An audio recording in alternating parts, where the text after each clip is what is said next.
அனைவருக்கும் வணக்கம். நாம் தமிழர் கட்சி நடத்தும் இந்த கருத்தரங்கில்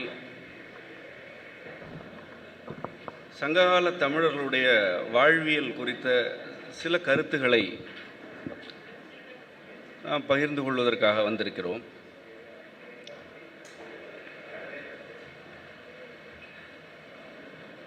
சங்ககால தமிழர் வாழ்வியல் என்பது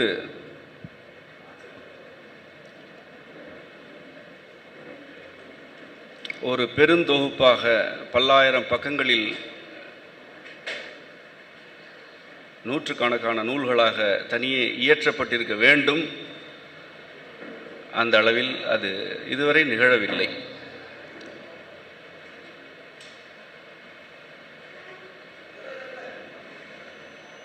வாழ்வியல் என்ற ஒரு நடைமுறை எந்த வேரிலிருந்து வெளிப்பட வேண்டும் என்பதுதான் மனிதர்கள் பன்னெடுங்காலமாக எழுப்பிக் கொண்டிருக்கும் கேள்வி. உங்களுடைய வாழ்வியலை நீங்கள் அமைத்து கொள்ள விழைகிறீர்கள் என்றால் வாழ்வியல் எனும் அக்கொள்கைக்கு எது வேர்? உணவு, உடை, உறைவிடம், மருத்துவம், கல்வி, அரசியல், சமூக உறவு ஆகிய அனைத்துமே வாழ்வியலின் கூறுகள். எதை உண்ண வேண்டும்,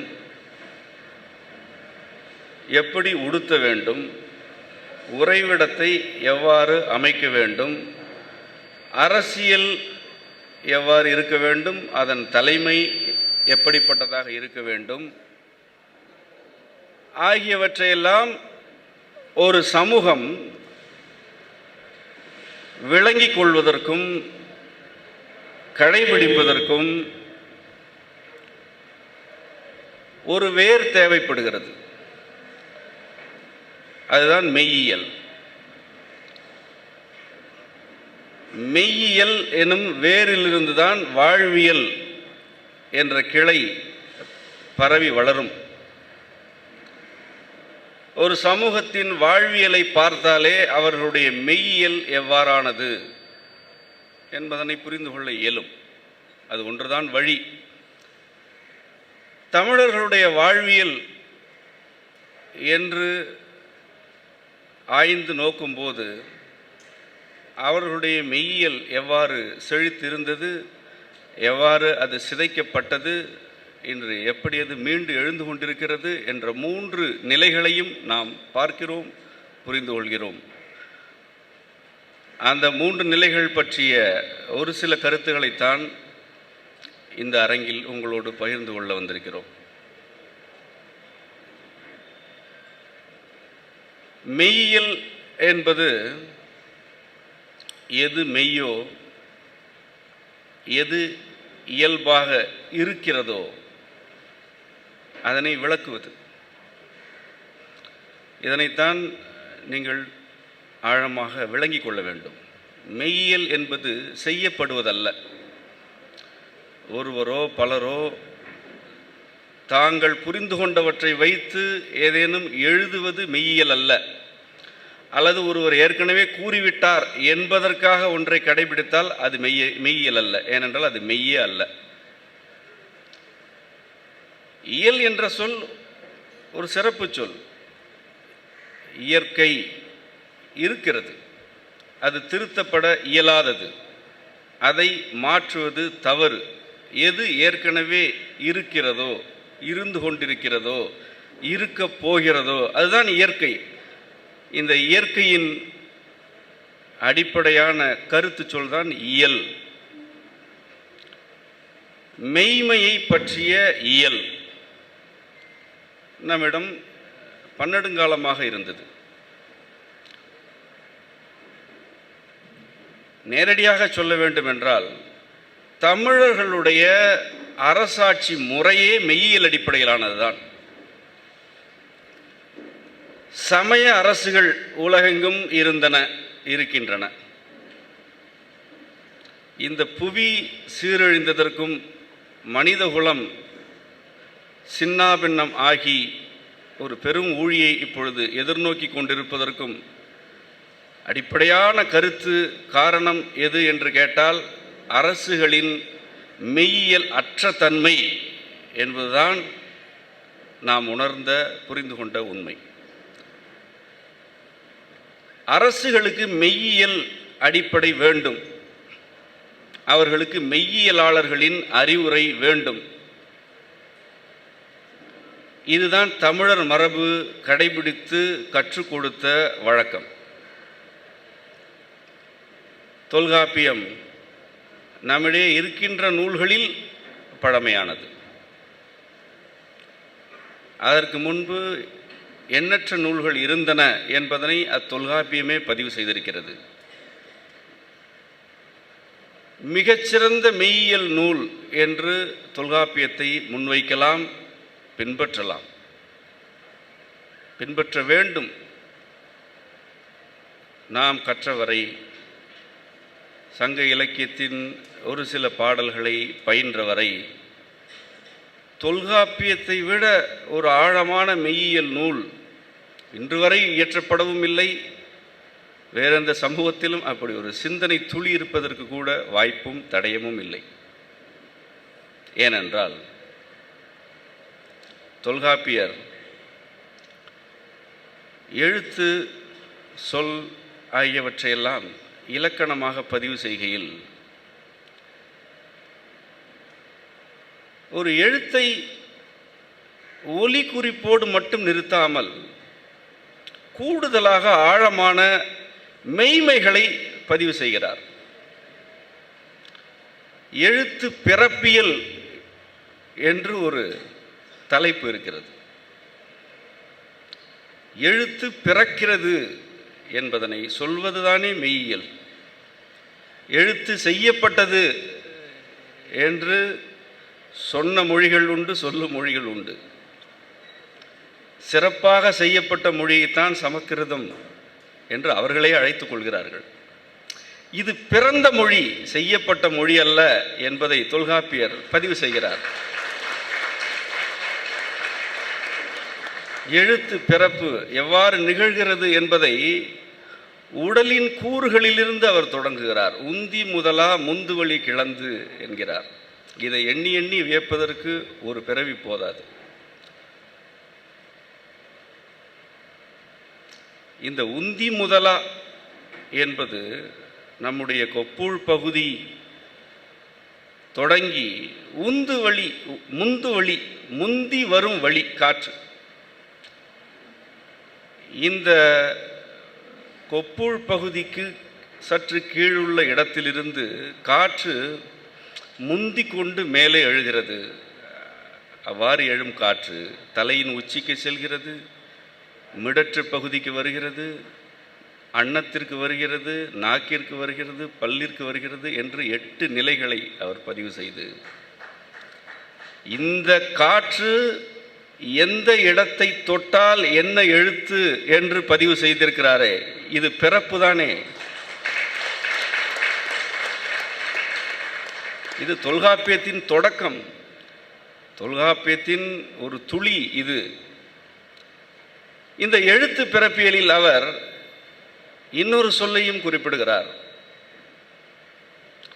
இசைக்குமே என்பார் சில இடங்களில், என்று இசைக்குமே என்பார்.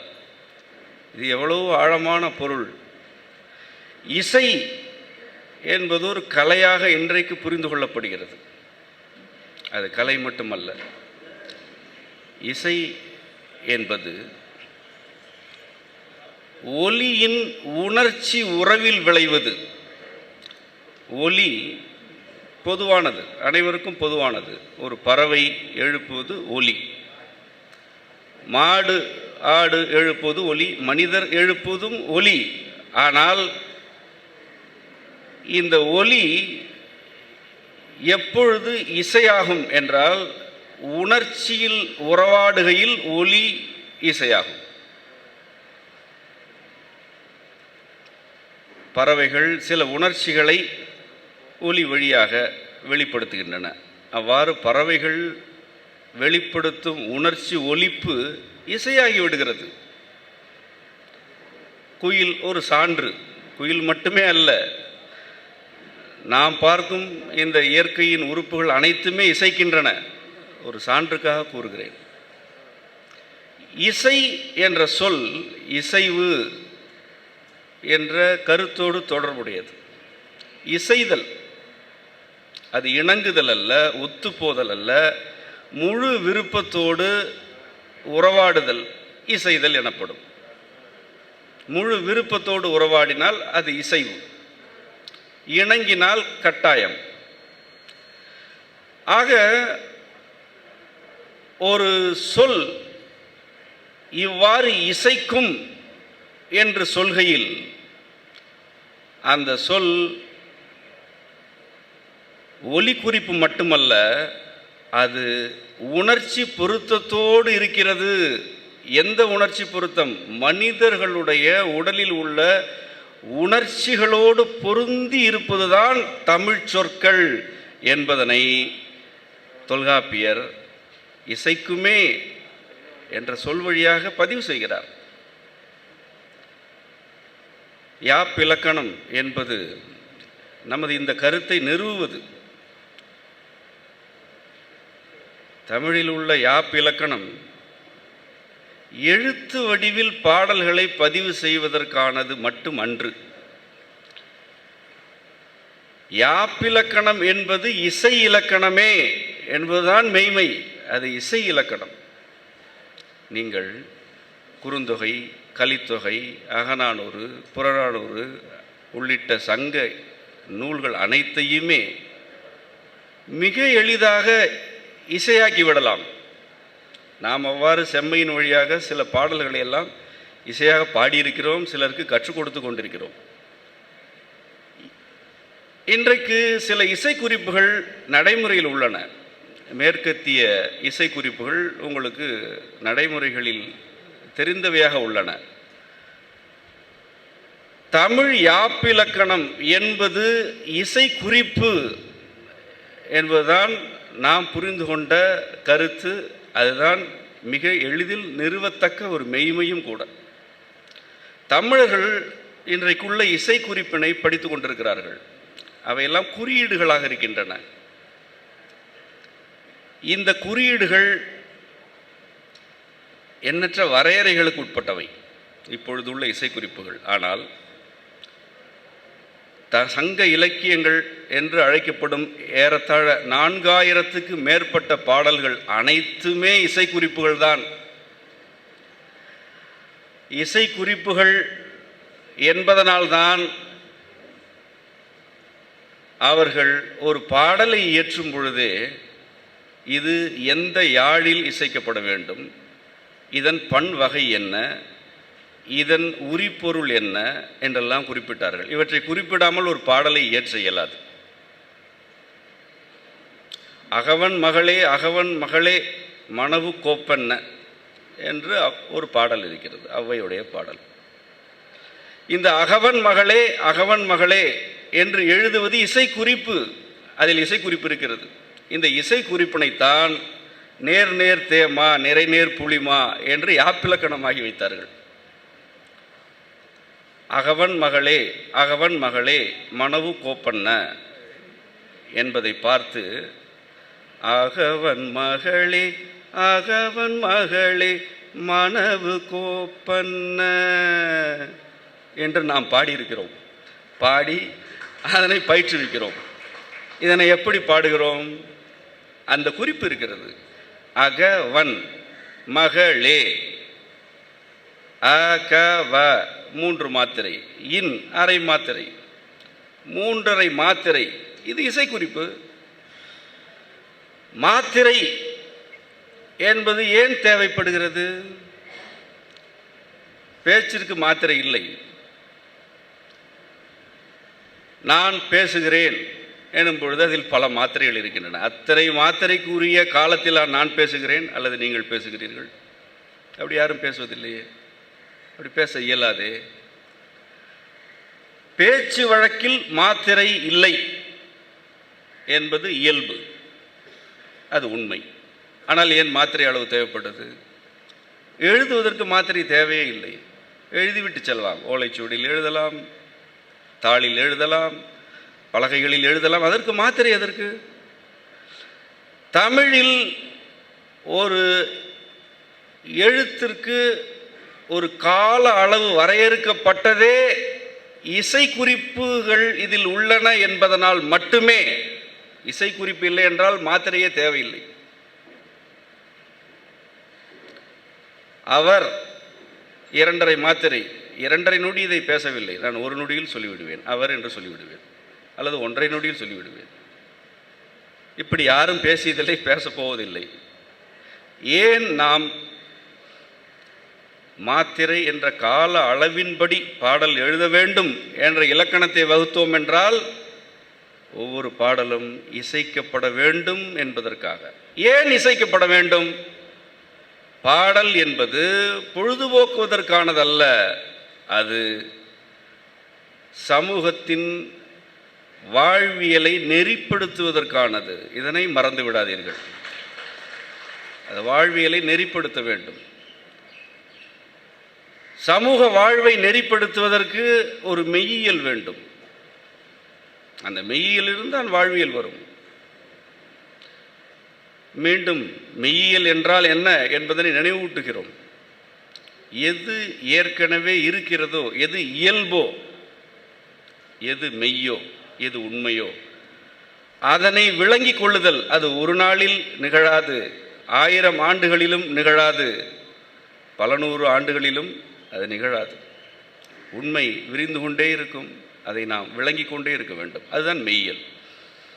இவ்வாறான மெய்யியல் உணர்ந்தோர் அதனை பதிவு செய்து கொண்டே இருந்தார்கள். அவர்களைத்தான் நாம் புலவர்கள் என்று அந்த காலத்தில் அழைத்தோம். இன்றைக்கு புலவர் என்ற சொல் வேறு இடத்திற்கு வந்துவிட்டது. சங்க இலக்கியத்தில் புலவர் என்பவர் மெய்யியலை அறிந்தவர், கற்றவர், ஒரு வகையில் அதை உணர்ந்து பதிவு செய்பவர். இவர்கள் அந்தணர் என்று அழைக்கப்பட்டார்கள். தொல்காப்பியம் அந்தணர்கள் என்போர் யாவர் என்று பதிவு செய்திருக்கிறது. அந்தணர்களுக்கு என்று அறுவகை ஒழுக்கங்கள் விதிக்கப்பட்டன, அல்லது அறுவகை ஒழுக்கங்களில் இருப்போர் யாவரோ அவர்கள் மட்டுமே அந்தணர் என்ற ஒழுங்கு இருந்தது. அறுவகை ஒழுக்கங்களில் முதன்மையானது ஓதுதல். ஓதுதல், ஓதுவித்தல், வேட்டல், வேட்பித்தல், ஏற்றல், ஈதல். இந்த அறுவகை ஒழுக்கங்களையும் விளங்கிக் கொள்ளும் பொழுது மனித வாழ்க்கையின் விரிவும் விளங்கும், அதன் சுருக்கமும் விளங்கும். மனித வாழ்க்கை எப்படி விரிகிறது, எங்கே அடங்க வேண்டும் என்ற கருத்துகள் கூட இந்த அறுவகை ஒழுக்கங்களில் உண்டு.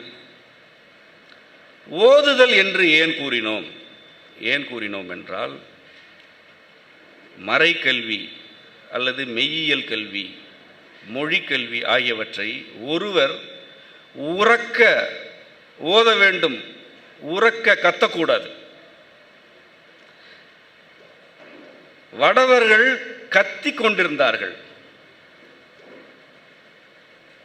அதனை ஏன் கத்துதல் என்கிறோம் என்றால், அதில் இசை நயம் இல்லை. கத்துதல் என்பது அவர்களை இழிவு செய்வதற்காக கூறுவதல்ல. கத்துதல் என்பதும் ஒரு ஒளி வகைதான். அது கத்துதல் ஏனென்றால் அந்த மொழிக்கென்று ஒரு இசை இலக்கணமே இல்லை. நம்முடைய தமிழ் மொழியோ பாடலை எழுதுவதற்கு மட்டுமல்ல, ஒரு எழுத்து பிறக்கும் பொழுதே இசை பிறக்கிறது என்று இலக்கணம் பதிவு செய்தது.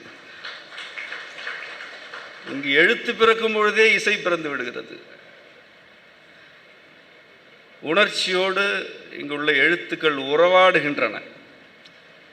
இம்மொழியில் இயற்றப்பட்ட பாடங்களை ஓத வேண்டும், அதாவது இசை வடிவில் உறக்க ஒலி எழுப்பி கற்பிக்க வேண்டும். இதுதான் ஓதுதல். ஓதுதல் என்பது உறக்கச் சொல்வது மட்டும் அன்று என்பதனை புரிந்து கொள்ளுங்கள். அதிலிருந்து தான் இன்றைக்கு ஓதுவார் என்ற தமிழ் மறை ஓதுவார்கள் இருக்கிறார்கள். அவர்கள் தேவாரம் திருவாசகத்தை கத்துவோர் அல்ல, அவர்கள் தேவாரம் திருவாசகத்தை ஓதுவோர்.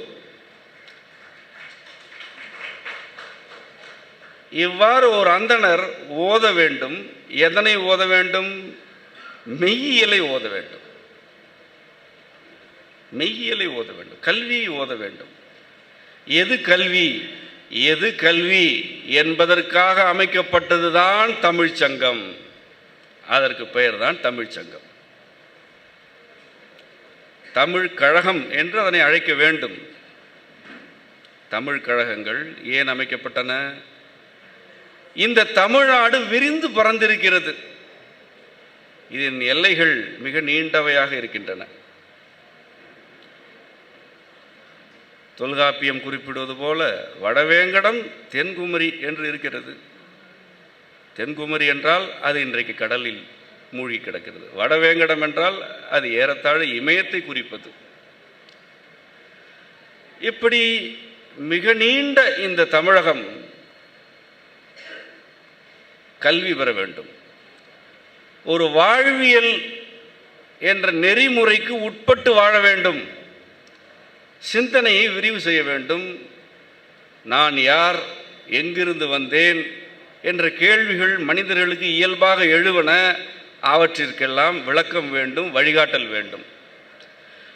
இருத்தல் மட்டுமே போதும் என்போருக்கு தமிழும் தேவையில்லை, கழகமும் தேவையில்லை. எந்த மொழியையும் படிக்கலாம், எப்படியும் பிழைக்கலாம், வெற்றி பெறலாம், பிச்சை எடுக்கலாம், இறந்து போகலாம்.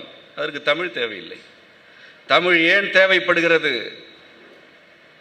நான் யார் என்ற கேள்வியோடு சிந்தையில் பயணிப்பதற்கு தமிழ் தேவை. என்னுடைய மெய்யியல் மரபு என்ன என்ற கேள்விகளை எழுப்பி விடை காண்பதற்கு தமிழ் கல்வி தேவை. புறநானூற்றில், அகநானூற்றில், குறுந்தொகையில், திருக்குறளில், திருமந்திரத்தில், திருவாசகத்தில், தேவாரத்தில் இந்த கேள்விகளுக்கு விடைகள் உள்ளன, விளக்கங்கள் உள்ளன. தமிழ் தெரிந்தால்தானே இவை விளங்கும். இவ்வாறான மனித சிந்தனையின் விரிவினை நெறிப்படுத்துவதற்கும் வழிகாட்டுவதற்கும் ஒரு அரசு தலைமை தேவை. அந்த அரசு தலைமை தான் தமிழ் சங்கம் எனப்படுவது. தமிழ் சங்கத்தில் புலவர்கள் இருந்தார்கள், தலைமை புலவர் இருந்தார். இவர்கள் எல்லோரும் பாடல்களை இயற்றியதோடு மட்டுமின்றி அவற்றை ஆய்வுக்குட்படுத்தி அரங்கேற்றினார்கள். எவ்வாறான பாடல்களை அரங்கேற்ற இயலும் என்பதற்கு இலக்கணம் இருந்தது. அதனை தொல்காப்பியம் பதிவு செய்திருக்கிறது. அதனை நீங்கள் அறிந்திருக்க வேண்டும், அல்லது இனி படித்து அறிந்து கொள்ளுங்கள். அது ஒரு பெரிய தலைப்பு. ஆனால் சுருக்கமாக கூற வேண்டிய கருத்து யாதெனில், தமிழர்களுடைய ஆதி மெய்யியல் நூலாகிய தொல்காப்பியம் கருப்பொருள், உரிப்பொருள் ஆகிய இரண்டு வழிகாட்டல்களின் அடிப்படையில் பாடல்களை இயற்றச் சொன்னது. இது இலக்கணம், இதை யாரும் மீறக்கூடாது. இந்த கருப்பொருளுக்கும் உரிப்பொருளுக்கும் அடிப்படையாக முதற் பொருளை வைத்தது. நிலமும் பொழுதும் முதற் பொருள் என்ப.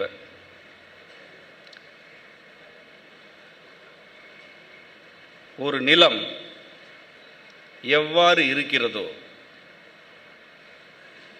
அது அந்த நிலத்தில் வாழும் செடி, பறவை, பூச்சிகள், மனிதர்கள் உள்ளிட்ட அனைத்து உயிரின கூட்டத்திற்கும் அதுவே முதற் பொருள். குறிஞ்சி நிலம் என்றால் அந்த குறிஞ்சி நிலத்தின் இயல்பு எதுவோ அதுவே அந்நிலத்தில் வாழும் எல்லா உயிரினத்திற்கும் முதற் பொருள் என்கிறார். இதனை ஏன் முதற் பொருள் என்கிறார்? இதுதான் முதல், இதுதான் ஆதி. உன் நிலம் எதுவோ அதுவே உன்னுடைய தோற்றம், பேச்சு வழக்கு, உணவு, வாழும் காலம், சிந்தனை செழுமை ஆகிய அனைத்திற்கும் அதுதான் அடிப்படை என்கிறார். அதனால்தான் அதனை முதற் பொருள் என்கிறார். மனிதர்களுக்கு மட்டுமல்ல, எல்லா உயிரினத்திற்கும் அவை வாழும் நிலம்தான் அடிப்படை என்கிறார். பொழுது முதற் பொருட்களில் ஒன்று. இந்த நிலம் நிலையானது, குறிஞ்சியாகத்தான் இருக்கும். ஆனால் இது மாற்றத்திற்கு உட்பட்டு கொண்டே இருக்கிறது. மழை பொழிகிறது, வேநீர்காலம் வருகிறது, பனி இருக்கிறது, காற்று வீசுகிறது. இவ்வாறு மாறுபவை யாவும் பொழுதுகள். இந்த பொழுது மாற்றமடைகையில் நிலத்தின் இயல்புகளில் மாற்றங்கள் ஏற்படுகின்றன. ஆகவே நிலமும் பொழுதும் முதற்பொருள் என்று குறிப்பிட்டார். இந்த இரண்டையும் மனிதர்களோ பிற உயிரினமோ திருத்தவோ மாற்றவோ கூடாது என்பது அதன் பொருள். இது முதற்பொருள், இதில் கை வைக்காதே. உன் அறிவு விரிந்தாலும் செருக்கு மிகுந்தாலும் நிலத்திலும் பொழுதிலும் கை வைக்காதே, நீ அழிந்து போவாய் என்ற எச்சரிக்கை அதில் இருக்கிறது. இதை நானாக புரிந்து கொள்கிறேனா? இல்லை. முதற் பொருள் என்றால் இந்த பொருள் அதில் இருக்கிறது. அது ஒரு பொருள் அல்ல, அது முதல் பொருள், அது முதற் பொருள். முதலில் கை வைத்தால் இரண்டு என்று எதுவும் இருக்காது. ஆகவே நிலமும் பொழுதும் முதற் பொருள் என்றார். கருப்பொருள் என்று எதனை குறிப்பிட்டார் என்றால் அந்த நிலத்தில் அந்த வாழக்கூடிய மனிதர்கள், பறவைகள் உள்ளிட்ட எல்லா உயிரின கூட்டத்தையும் குறிப்பிட்டார். தமிழர்கள் மனிதர்களுக்காகவா சிந்தித்தார்கள்? மனிதர்களை பற்றி மட்டும் சிந்தித்த மரபு நம்முடையதா? கருப்பொருள் என்று ஒரு இலக்கணத்தை எழுதும் பொழுது தெய்வம், உணாவே, மா, மரம், புல், பறை என்றல்லவா எழுதினான். தெய்வம் மனிதர்களுடைய தெய்வம். இரண்டாவது மா, விலங்கு, மரம், புல், பறவை, இவற்றை எழுதி பறை என்கிறான். அடுத்தது இசைக்கருவி. இப்படி ஒரு இனம் எங்காவது தன்னுடைய வாழ்வியலை பார்த்திருக்கிறதா? இன்றைக்கு பார்க்குமா? இன்றைக்கு பார்க்கும் ஒரு சமூகம் உண்டா? நிலமும் பொழுதும் முதல் என்றார். அந்த முதலில் உள்ள கருவாகிய பொருட்களில் தெய்வம் முதன்மையானது. இரண்டாவது உணவு. உணவுதான் வடிவமைக்கும், உணவுதான் இருக்க செய்யும், உணவுதான் போகவும் வைக்கும், உணவுதான் நோயை கொடுக்கும், உணவுதான் நோயை நலப்படுத்தும். ஆகவே தெய்வத்திற்கு அடுத்து உணவு, அதன் பிறகு தாவரம். நம்முடைய திருப்பிறப்பாளர் ஈசனுடைய வடிவமாக வாழ்ந்தவர் என்று நான் கருதும் மாணிக்கவாசக பெருமான் தாவரம் சங்கமம் என்று இரண்டே சொற்களில் ஒட்டுமொத்த புவியின் உயிரின கூட்டத்தையுமே பகுத்தார். தாவரம் என்றால் தன்னசைவு அற்றவை, சங்கமம் என்பவை தன்னசைவு கொண்டவை. தாவர சங்கமம் என்றார். அது ஒரு மிகப்பெரிய உயிரியல் பகுப்பு. அது ஒரு பெரிய உயிரியல் பகுப்பு, தாவரம் சங்கமம் என்பது. தொல்காப்பியம் தெய்வம் உணவு என்ற வரிசையில் மா என்ற விலங்கினத்தை வைக்கிறது, மரம் என்ற தாவர வகையினத்தை வைக்கிறது. இதன் பிறகுதான் அந்த நிலத்தில் வாழும் மனிதர்களை பற்றிய குறிப்புகளே இருக்கின்றன. இந்த தொல்காப்பியம் மனிதர்களுக்காக மனிதர்களை பற்றி இயற்றப்பட்டது அல்ல. இது ஒரு மெய்யியல். மெய் என்றால் மனிதரும் உண்டு, மரமும் உண்டு. ஆகவேதான் இது மெய்யியல். மனிதர்கள் எப்படி நிம்மதியாக இருப்பது, மனிதர்களுக்கு எப்படி தூக்கம் வர வைப்பது, மனிதர்கள் கேட்டதெல்லாம் கிடைப்பதற்கு ஏதேனும் வழி உண்டா என்று கற்பனையில் கிடப்பதுதான் இன்றைய சமயவாதிகளுடைய கருத்துகளாகவும் கருத்தியலாகவுமே இருக்கின்றது. நாம் அதை பற்றியெல்லாம் கவலைப்படவில்லை. ஏனென்றால் நமக்கு இயல்பாகவே பசித்தது, இயல்பாகவே தூக்கம் வந்தது, இயல்பாகவே ஆயுள் நீண்டிருந்தது, இயல்பாகவே உடலில் தினம் இருந்தது, இயல்பாக நாம் வாழ்ந்தோம். இயல்பாக எப்படி வாழ்ந்தோம் என்றால் நம்மை நெறிப்படுத்துவதற்கு என்று ஒரு சங்கம் இருந்தது. அந்த சங்கத்தில் தொல்காப்பியர் போன்றோர் இருந்தார்கள். அவர்கள் மெய்யியலை உணர்ந்து கற்று பதிவு செய்தார்கள். உரிப்பொருள் என்ற மூன்றாவது பகுதி மனிதர்களுக்குரியது. நேரடியாக ஒவ்வொரு நிலத்திலும் வாழும் மனிதர்களை பற்றி அது கூறியது. இந்த உரிப்பொருள் மனித வாழ்க்கையில் உள்ள 5 வகையான அல்லது 5 நிலைகளிலான உணர்ச்சிகளை முன்வைக்கிறது. ஒரு மனித வாழ்க்கையில் எவ்வளவோ உணர்ச்சிகள் இருக்கின்றன. நம்மை பொறுத்தவரை உணர்ச்சிகளை எண்ணிக்கையில் வரையறுக்க இயலாது என்று நாம் கூறி வருகிறோம். உணர்ச்சிகளுக்கு மிக நுட்பமான வேறுபாடுகள் உண்டு. ஆனால் எவ்வளவு உணர்ச்சிகள் இருந்தாலும் 5 நிலைகளில் அவை அடங்கிவிடும். 5 நிலைகள் தான் உண்டு, அவற்றில் அடக்கிவிடலாம் என்ற வகையில் புணர்தல், கூடல், ஊடல், பிரிதல், இறங்குதல் ஆகிய 5 உணர்ச்சி நிலைகளை உரிப்பொருளாக்கினார். இந்த 5 உணர்ச்சி நிலைகளும் 5 வகை நிலங்களுக்கு உரித்தானவையாக இருந்தன. இதில் தான் ஒரு மாபெரும் வரலாற்று செய்தி இருக்கிறது. குறிஞ்சி நிலத்திற்கு புணர்ச்சி, முல்லை நிலத்திற்கு கூடல். ஊடல் கொள்வது மருதத்திற்கு உரியது, பிரிவது பாலைக்குரியது, நெய்தல் நிலத்திற்கு உரியது இரங்கல். அது என்ன, குறிஞ்சி நிலத்தில் இருப்பவர்கள் புணர்ச்சி செய்து கொண்டே இருப்பார்களா?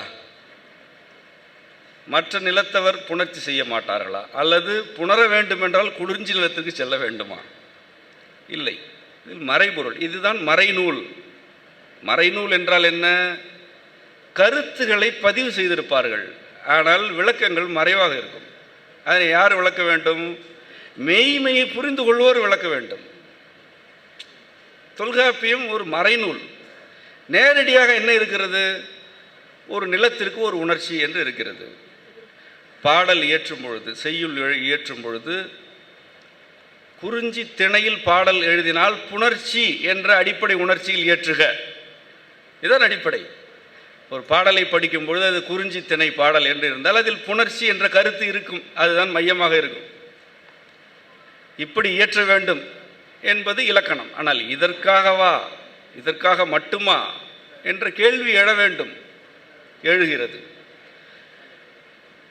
புணர்ச்சியை பற்றி பாடல் இயற்றுக என்று சொல்லும் பொழுது ஏன் குறிஞ்சியை குறிப்பிட வேண்டும்? இரங்கலை பற்றி பாடல் இயற்றுக எனும் பொழுது ஏன் நெய்தலை குறிப்பிட வேண்டும்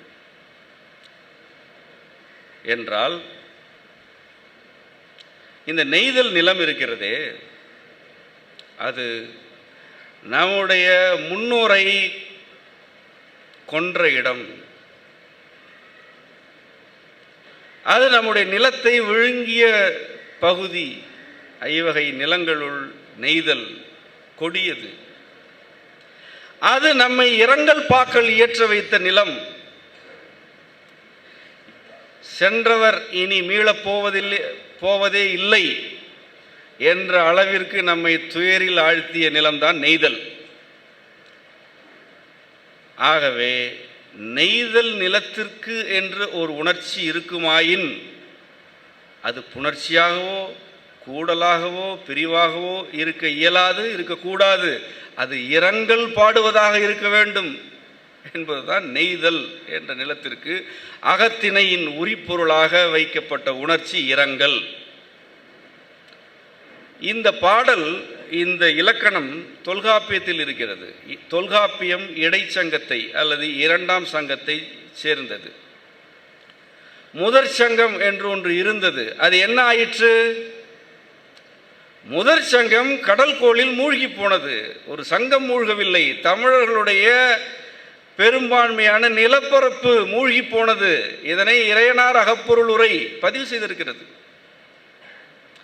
4440 ஆண்டுகள் முதற் சங்கம் இருந்தது. அவ்வளவு காலம் இருந்த அந்த முதற் சங்கம் கடலுக்குள் மூழ்கி போன பிறகு, அந்த நிலப்பரப்பு கடலுள் மூழ்கிய பிறகு 2வது சங்கம் தமிழர்களால் அமைக்கப்பட்டது. அவர்கள் என்ன செய்கிறார்கள்?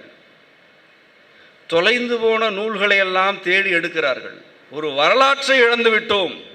நம்முடைய மெய்யியல் கருத்துக்களை நாம் கடல் கோளுக்கு பலி கொடுத்து விட்டோம். அவை பறிபோயின. இனி எப்படி வாழ்வது?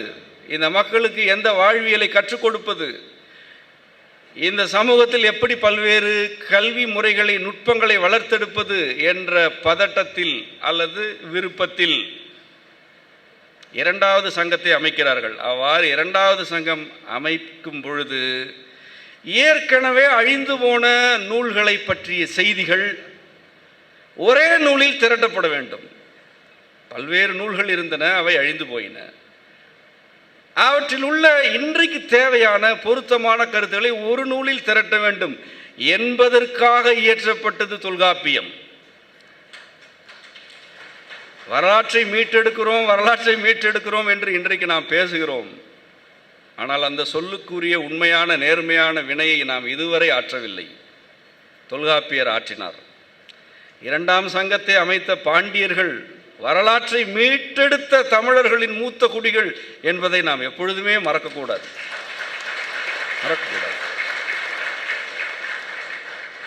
4440 ஆண்டுகள் இருந்த ஒரு வரலாறு தொலைந்தாலும் அதன் சாரத்தை ஒருவன் ஒரே நூலில் பதிவு செய்வான் என்று ஒருவனுக்கு அந்த பணி ஒப்படைக்கப்பட்டதே. அவன் எப்படிப்பட்ட மெய்யறிவாளன்? அவன்தான் தொல்காப்பியன். பொதுவாக இன்றைக்கு 5000 ஆண்டு பழமை என்கிறோம், 10,000 ஆண்டு என்கிறோம். அந்த 5000 ஆண்டு கால பழமையின் சாரத்தை, வரலாற்றின் செறிவை ஒரு நூலில் தொகுப்பவன் எவன்? அவனல்லவா தமிழர்களுடைய தலைமகன், அவனல்லவா தமிழர்களுடைய தெய்வம். இதனால்தான் என்னை போன்ற இறையியலில் இருப்போர் இவர்களை எல்லாம் வணங்குகிறோம். இறையை தவிர, அம்மையப்பரை தவிர எவரையும் வணங்க வேண்டிய தேவை இறையை உணர்ந்தவர்களுக்கு இல்லை. நாம் ஆர்க்கும் குடியெல்லோம், நாமனை அஞ்சோம். அதில் என்ன மாற்று கருத்து இருக்கிறது? ஆனால் ஏன் இவர்களை வழிபடுகிறோம்? இவர்கள் செய்த காரியம், இவர்கள் செய்த செயல் கற்பனைக்கு அப்பாற்பட்டது. இதனை முந்து நூல் கண்டு முறைப்பட தொகுத்து இயற்றப்பட்ட நூல் இந்த தொல்காப்பியம் என்று தொல்காப்பியத்தில் முன்னுரையில் அதாவது பாயிரத்தில் பணம்பாரனார் பதிவு செய்திருக்கிறார். இது நம்முடைய கருத்தல்ல. இவ்வளவு நேரம் நான் கூறியது என் கருத்தல்ல, பணம்பாரனார் பாடியிருக்கிறார். செந்தமிழ் சிவனிய நிலத்து முந்து நூல் கண்டு முறைப்பட தொகுத்து. சிவனுதல் என்றால் நிலவுதல் என்ற ஒரு வகை பொருள். செந்தமிழ் நிலவிய இந்த நிலத்தில் ஏற்கனவே இருந்த நூல்களை எல்லாம் கண்டு அவற்றையெல்லாம் முறைப்பட தொகுத்து எழுதியிருக்கிறான். என்னோட படித்த என் ஒரு சாலை மாணாக்கன், என் தோழன் தொல்காப்பியன் என்று பணம்பாரனார் பாடலில் பதிவு செய்திருக்கிறார். எவ்வளவு பெரிய செயல்! இந்த தொல்காப்பியம் என்மனார் புலவர் என்று பல இடங்களில் குறிப்பிடுகிறது. ஒரு பெரிய கண்டறிதலை சொல்வார். அதனை நாம் வியந்து கொண்டே இருப்போம். இப்படியெல்லாம் தமிழர்கள் கண்டறிந்திருக்கிறார்களா என்று வியப்போம். அடுத்த அடியில் சொல்வார், இதனை நான் சொல்லவில்லை, ஏற்கனவே புலவர்கள் சொல்லிவிட்டார்கள் என்பார். இன்னொன்றை சொல்வார், அதனை பற்றித்தான் இப்பொழுது குறிப்பிட வருகிறேன். நேரிதின் உணர்ந்தோர் நெறிப்படுத்தினரே. இந்த வரியை நன்கு நினைவில் கொள்ளுங்கள். நேரிதின் உணர்ந்தோர் நெறிப்படுத்தினரே.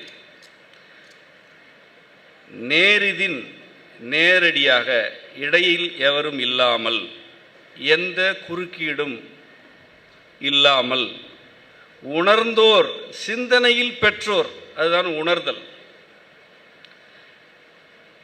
நேரடியாக இந்த கருத்துக்களை சிந்தனையில் பெற்றோர் ஆகிய உணர்ந்தோர் இந்த கருத்துக்களை எல்லாம் எழுதி நெறிப்படுத்தி விட்டு சென்றிருக்கிறார்கள் என்று தொல்காப்பியர் பல இடங்களில் குறிப்பிடுகிறார்.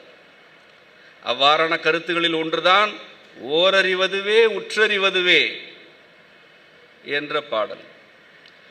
இந்த புவியில் முதலில் பிறந்த உயிரினம் தொடுகையாகிய உற்றறிவு என்ற உணர்ச்சியை மட்டும் கொண்ட ஒரு செல் உயிரினம் என்று நேரடியாக தொல்காப்பியர் பதிவு செய்தார். மிக நேரடியாக.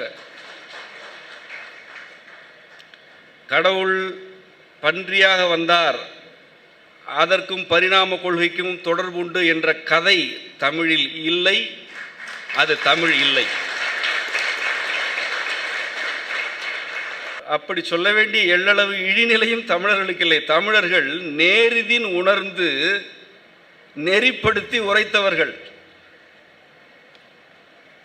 முதலில் இந்த புவியில் தோன்றிய உயிரினம் ஒரே ஒரு செல் உடல் கொண்டது.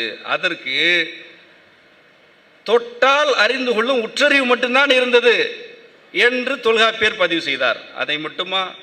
இரண்டாவது அறிவாக நாவு வந்தது, மூன்றாவது அறிவாக நாசி வந்தது, அதன் பிறகு கண் வந்தது, செவி வந்தது என்று 5 அறிவு நிலைகளையும் பதிவு செய்துவிட்டு இறுதியில் சொன்னார், ஆரணப்படுவது அவற்றுடன் மனனே. தமிழர்களே, 6வது அறிவு மனம்தானே அன்றி பகுத்தறிவல்ல என்று சொன்னார்.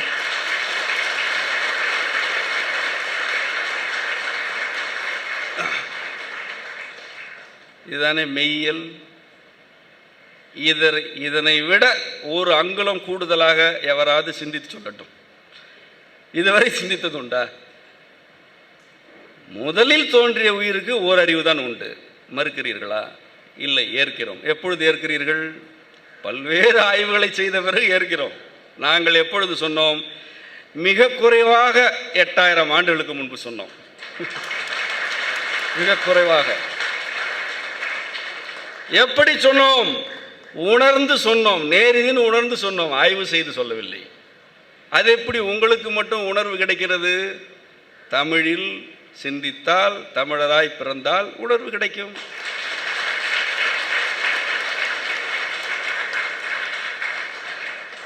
இல்லை, எங்கள் மொழிக்கும் இந்த உணர்வு உண்டு என்றால் சொல்லுங்கள், காட்டுங்கள். உங்கள் மொழியில் 8000 ஆண்டுகளுக்கு முன்பு ஒரு செல் உயிரினம் தான் உலகில் முதலில் தோன்றியது என்று சொன்ன ஒருவரை காட்டு. உன் மொழியிலும் சிந்தனை செழுமை இருக்கிறது என்பதை ஏற்கிறோம். எங்களுக்கு என்ன தயக்கம் இருக்கிறது? எது மெய்யோ அதை ஏற்பதுதானே மெய்யியல். உன்னிடம் மெய் இல்லை என்பதுதானே மெய்.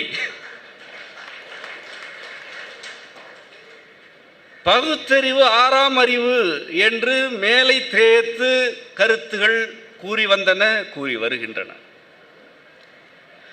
சிந்தனையில் வளர்ச்சியே இல்லாத சிறு பிள்ளைகளுடைய கருத்து இது. இவர்களை பார்த்து நமக்கு சிரிப்பும் ஒரு வகையான பரிதாப உணர்ச்சியும் தான் வர வேண்டும், கோபம் வரக்கூடாது. ஓரறிவதுவே உற்றறிவதுவே என்பதே பகுத்தறிவு தானே. பகுத்தறிவு ஒரு செல் உடலிக்கு உண்டு. இன்றைக்கு நீங்கள் அனைவரும் ஒரு நுண்ணுடலியை கண்டு அஞ்சுகிறீர்களே, அது ஒரு செல் உயிரி தானே. அதற்கு பகுத்தறிவு இல்லையா? அதற்கு பகுத்தறிவு உண்டு. அது பகுத்தறிவு இருப்பதனால் தான் தன்னை தகவமைத்துக் கொள்கிறது. உங்களுடைய எந்த மருந்தும் அதன் முன் வினையாற்ற முடியவில்லை. ஓரறிவு உயிருக்கு பகுத்தறிவு உண்டு, மரத்திற்கு பகுத்தறிவு உண்டு, பறவைக்கு உண்டு. பகுத்தறிவு இல்லாத உயிரினம் என எதுவுமே இல்லை. இதனை தொல்காப்பியர் சொல்கிறார். பகுத்தறிவுதான் மனிதர்களுக்கு சிறப்பு என்று கருதுபவர் எந்த நிலையில் இருக்கிறார்? நம் மரபின்படி 5 அறிவு நிலையில் இருக்கிறார். அவர் கோபப்படுவார், பிறருடைய உடைமைகளை சொந்தம் கொண்டாட துடிப்பார். ஒரு விலங்கு எப்படி இருக்கிறதோ அப்படி இருப்பார். அறம் என்ற கொள்கை அவருடைய கொள்கை, அறம் என்ற கொள்கை அவருடைய கருத்திலே இருக்காது. அப்படி ஒரு சிந்தனை வளர்ச்சி இருக்காது. இதனை நான் பகடிக்காக பேசவில்லை. ஆரியர்கள் எவ்வாறு நடந்து கொண்டார்கள்? மனம் என்ற 6வது சிந்தனை வளர்ச்சி நிலையில் அவர்கள் நடந்து கொண்டார்களா? அவருடைய ரிக்வேதம் என்ன சொல்கிறது? கொள்ளையடிப்பது, குதிரைகளையும் மாடுகளையும் நெருப்பில் இட்டு பொசுக்குவது ஆகியவைதான் சடங்கு என்று தானே வேதம் பாடுகிறது. இதனைத்தானே வேதம் என்றார்கள். இது 5 அறிவு நிலை தானே. இதிலே மனம் எங்கே இருக்கிறது? 6வது அறிவாகிய மனம் உனக்கு இருந்தால், அதனை உணரும் சிந்தனை வளர்ச்சி இருந்தால், பகுத்தறிவே பெரிது என்று நீ அரற்றி கொண்டிருக்க மாட்டாய். பகுத்தறிவு ஏற்கனவே இருப்பது. உன்னிடம் இருக்க வேண்டியது உனக்கு சிந்தனை வளர்ச்சி. சிந்தனையில் வளர்ச்சி அடைந்து விட்டால் மனதை உணரலாம். மனதை உணர்ந்தால் உட்கார்ந்த இடத்திலிருந்து சொல்லலாம், முதலில் தோன்றிய உயிர் ஒரு செல் உயிரினம் என்று சொல்லலாம். இருந்த இடத்திலிருந்து தூரதேசம் காணுவேன் என்று திருமூலர் சொன்னார். அப்படித்தான் அவர் அணுக்கொள்கையை பதிவு செய்தார். அணுக்கொள்கைகள் எல்லாம் திருமந்திரத்தில் பதிவு செய்தார். என்ன ஆய்வு செய்தாரா? என்னுடைய மனம் கவர்ந்த பெண் அவ்வை ஒரு வரியில் சொல்கிறாள், வானம் ஊர்ந்த வயங்கொளி மண்டிலம் என்றாள். இது ஒரு பாலைத்திணை பாடல். அதாவது காதலர்கள் பிரிந்து விட்டார்கள் என்ற நிலையில் பாடப்பட்ட ஒரு பாடல். ஒரு காடு எப்படி வறண்டு கிடக்கிறது என்று அவள் பாட வருகிறாள். அதற்கு அவள் சொல்கிறாள், அவளுடைய முதல் அடி வானம் ஊர்ந்த வயங்கொளி மண்டிலம் என்று பாடினாள். இது என்ன கருத்தை வைத்திருக்கிறது? வானத்தில் அல்லது ஆகாயத்தில் ஒளி ஊர்ந்து செல்கிறது, ஒளி பயணிக்கிறது. ஆகாயத்தில் ஒளி பயணிக்கிறது. இதை நீங்கள் எப்பொழுது கண்டறிந்தீர்கள்?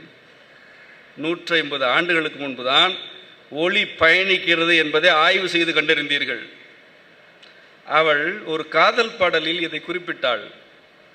இதில் இன்னொரு சிறப்பு அல்லது அழுத்தம் என்னவென்றால், வயங்கு ஒளி மண்டிலம் என்கிறாள். இதுதான் இங்குதான் இருக்கிறது மெய்யியல். ஒளியை மண்டலம் என்று கூற இயலுமா? கூறியோர் உண்டா? ஒளி ஒரு மண்டலம்தான். மண்டலம் என்றால் ஒத்த தன்மையுள்ள பொருட்களின் ஒரு தொகுப்பு, அதுதான் மண்டிலம். ஒத்த தன்மை உள்ள மண்டி கிடப்பவை. ஆனால் எல்லாமே மண்டி கிடந்தால் மண்டலம் அல்ல, ஒத்த தன்மை இருக்க வேண்டும். கதிரவ மண்டலம் என்றால் கதிரவன் என்ற ஒரு மீனை, விண்மீனை அடிப்படையாக கொண்டு அந்த கதிரவனுடைய இயல்புகளுக்கும் குணங்களுக்கும் போக்குகளுக்கும் ஒத்த கோள்கள் பிற பொருட்கள் இங்கு இருந்தால் அது கதிரவ மண்டலம். இதுதான் கதிரவ மண்டலம். நாம் மண்டலம் என்று இப்படித்தான் கூறுவோம். ஒளியை மண்டிலம் என்று அவள் கூறுகிறாள். என்ன பொருள்? ஒளி ஒரு மண்டிலமாக ஒத்த தன்மை உள்ள பொருட்களை தொகுத்து கொண்டு ஆகாயத்தில் பயணிக்கிறது என்று அவ்வை பதிவு செய்தாள். இந்த கருத்துக்களை எல்லாம் அறிவியல் என்ற பெயரில் அல்லது பகுத்தறிவின் பெயரில் இவர்கள் கண்டறிந்த காலம் எந்த காலமோ இந்த காலம். இந்த அவ்வை தன்னை ஒரு அறிவியல் புலவர் என்று அழைத்து கொண்டாளா? நான் மிகப்பெரிய பகுத்தறிவாதி என்று அவள் எங்காவது குறிப்பிட்டாளா? அல்லது அவ்வையை போல ஒரு அறிவாளி இல்லை என்று நாம் எங்காவது சங்க பாடல்களை பாராட்டி இருக்கிறோமா? இல்லை. ஏனென்றால் சமூகமே அறிவு சமூகம் எனும் பொழுது ஒருவரை வியக்க வேண்டியதில்லை.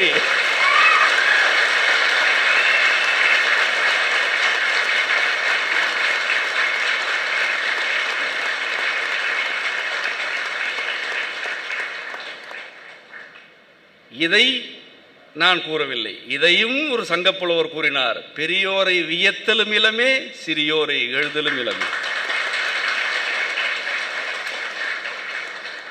இந்த ஒரு கருத்து, இந்த ஒரே ஒரு கருத்து தமிழர்களுக்கும் பிறருக்குமான சாரமான வேறுபாட்டை விளக்குகிறது. இதனை தமிழ் கற்போர், தமிழ் என்றால் மொழி அல்ல, உண்மையை மெய்யியலை கற்போர் என்று பொருள். தமிழ் கற்போர் இதனை நன்கு விளங்கிக் கொள்ளுங்கள். ஒருவர் அரும்பெரும் செயல்களை செய்துவிட்டால் அவரை வியந்து போற்றி அவருக்கு உருவங்கள் அமைத்து, உருவச்சிலைகள் அமைத்து, இவரை விட்டால் வேறு கதி இல்லை என்று பிதற்றுவது சிந்தனை வளர்ச்சி அடையாதவர்களுடைய செயல்பாட்டு முறை. இது அனைவருக்கும் பொருந்தும், அனைவருக்கும் பொருந்தும். இது புவி முழுவதும் உள்ள அனைவருக்குமே பொருந்தும். இவரை விட்டால் வேறு கதி இல்லை, இவர்தான் எல்லாம் கற்றுக் கொடுத்தார் என்று ஒரு சில மனிதர்களை போற்றுவது சிந்தனை வளர்ச்சியில் குறைபாடுள்ள குழந்தைகளுடைய நடவடிக்கை. சிந்தனை வளர்ச்சி அடைந்த சமூகம் எப்படி இருக்கும் என்றால், ஒருவர் வியத்தகு செயல்கள் செய்தார் என்பதற்காகவும் அவரை வியக்காது. அதுதான் பெரியோரை வியத்தலும் இளமே. சரி என்றால் சிறியோரை என்ன செய்வது? சிறியோரை இகழ்தலும் இளமே. இதிலிருந்து என்ன கூற வருகிறோம்? இங்கு பெரியவரும் இல்லை, சிறியவரும் இல்லை. அவர் சிறப்பானவரா? அவர் சிறப்பானவர் என்று சொல்லிவிட்டு போ. அவர் எதை செய்தாரோ அதை பதிவு செய்துவிட்டு போ. அதில் பொய்களை ஏற்றாதே, பொய்களை ஏற்றாதே. ஒருவரை வழிபட செய்ய வேண்டும் என்றால் பொய்களை ஏற்ற வேண்டும். பொய்களை ஏற்றினால்தான் ஒருவரை வழிபட செய்ய இயலும். இது நம்முடைய மெய்யியல் கொள்கையாக இருந்ததனால்தான் சங்க காலத்தில் இயற்றப்பட்ட எல்லா நூல்களும் ஒரு குறிப்பிட்ட மனிதரை தெய்வம் ஆக்காமலேயே இயற்றப்பட்டன. இதனை எங்காவது பார்த்திருக்கிறீர்களா? எங்காவது கண்டதுண்டா? எவ்வளவு வேந்தர்களை புகழ்ந்தார்கள், எவ்வளவு பெரிய போர்களை பதிவு செய்தார்கள். ஒரு வேந்தன் இங்கு தெய்வமாகியிருக்கிறானா? ஒரே ஒரு வேந்தன் இல்லையே.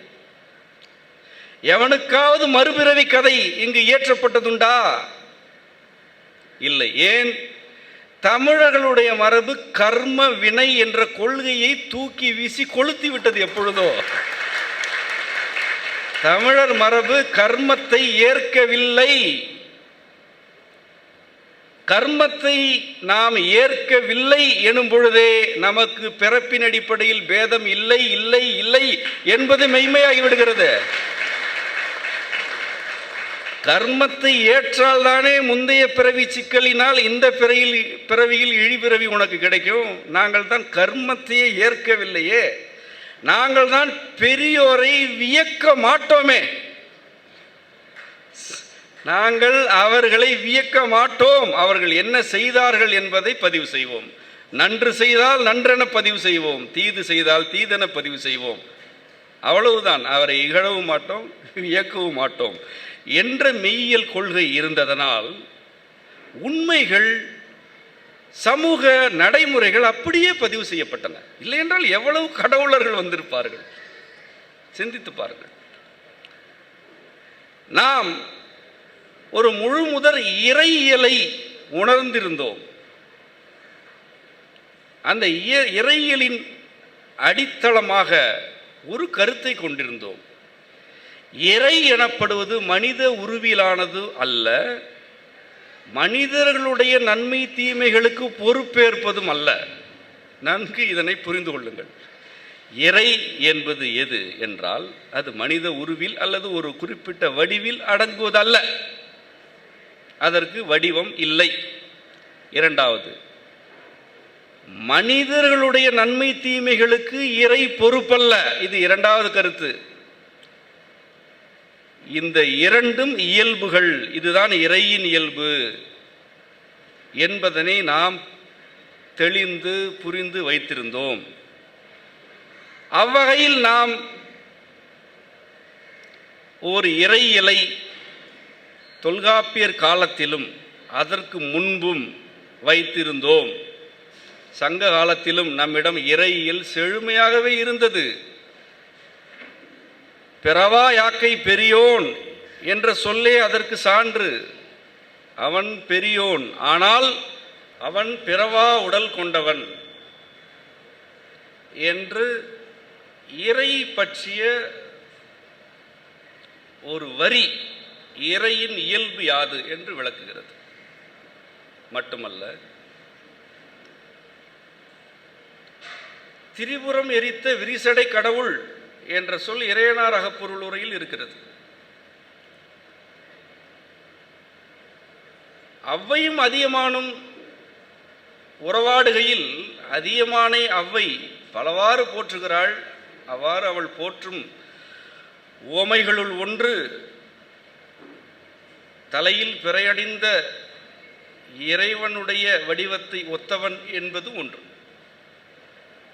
இவையெல்லாம் இங்கு ஏன் குறிப்பிடப்படுகின்றன என்றால், தமிழர்களுக்கு இறையியல் இல்லை என்ற ஒரு கதையை தமிழர்கள் மீது திணித்துக் கொண்டிருக்கிறார்கள்.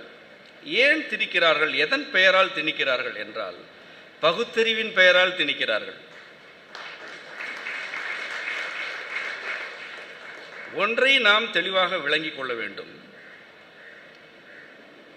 இறையை மறுப்பதுதான் பகுத்தறிவு என்பீர்களே, ஆனால் நாம் சொல்வோம் பகுத்தறிவு என்பதே சிந்தனை வளர்ச்சியில் குறைந்த குழந்தை என்போம். சிந்தனை வளர்ச்சியில் குறைந்த ஒரு குழந்தை இறையை மறுப்பதில் எந்த தவறும் இல்லை. ஆனால் சிந்தனையில் வளர்ந்த குழந்தை இறையை ஏற்பதுதான் உண்மை என்பதை புரிந்து கொள்ளுங்கள். இறையை எதன் பெயரால் மறுக்கிறார்கள்? பகுத்தறிவின் பெயரால் மறுக்கிறார்கள். பகுத்தறிவு என்பது என்ன?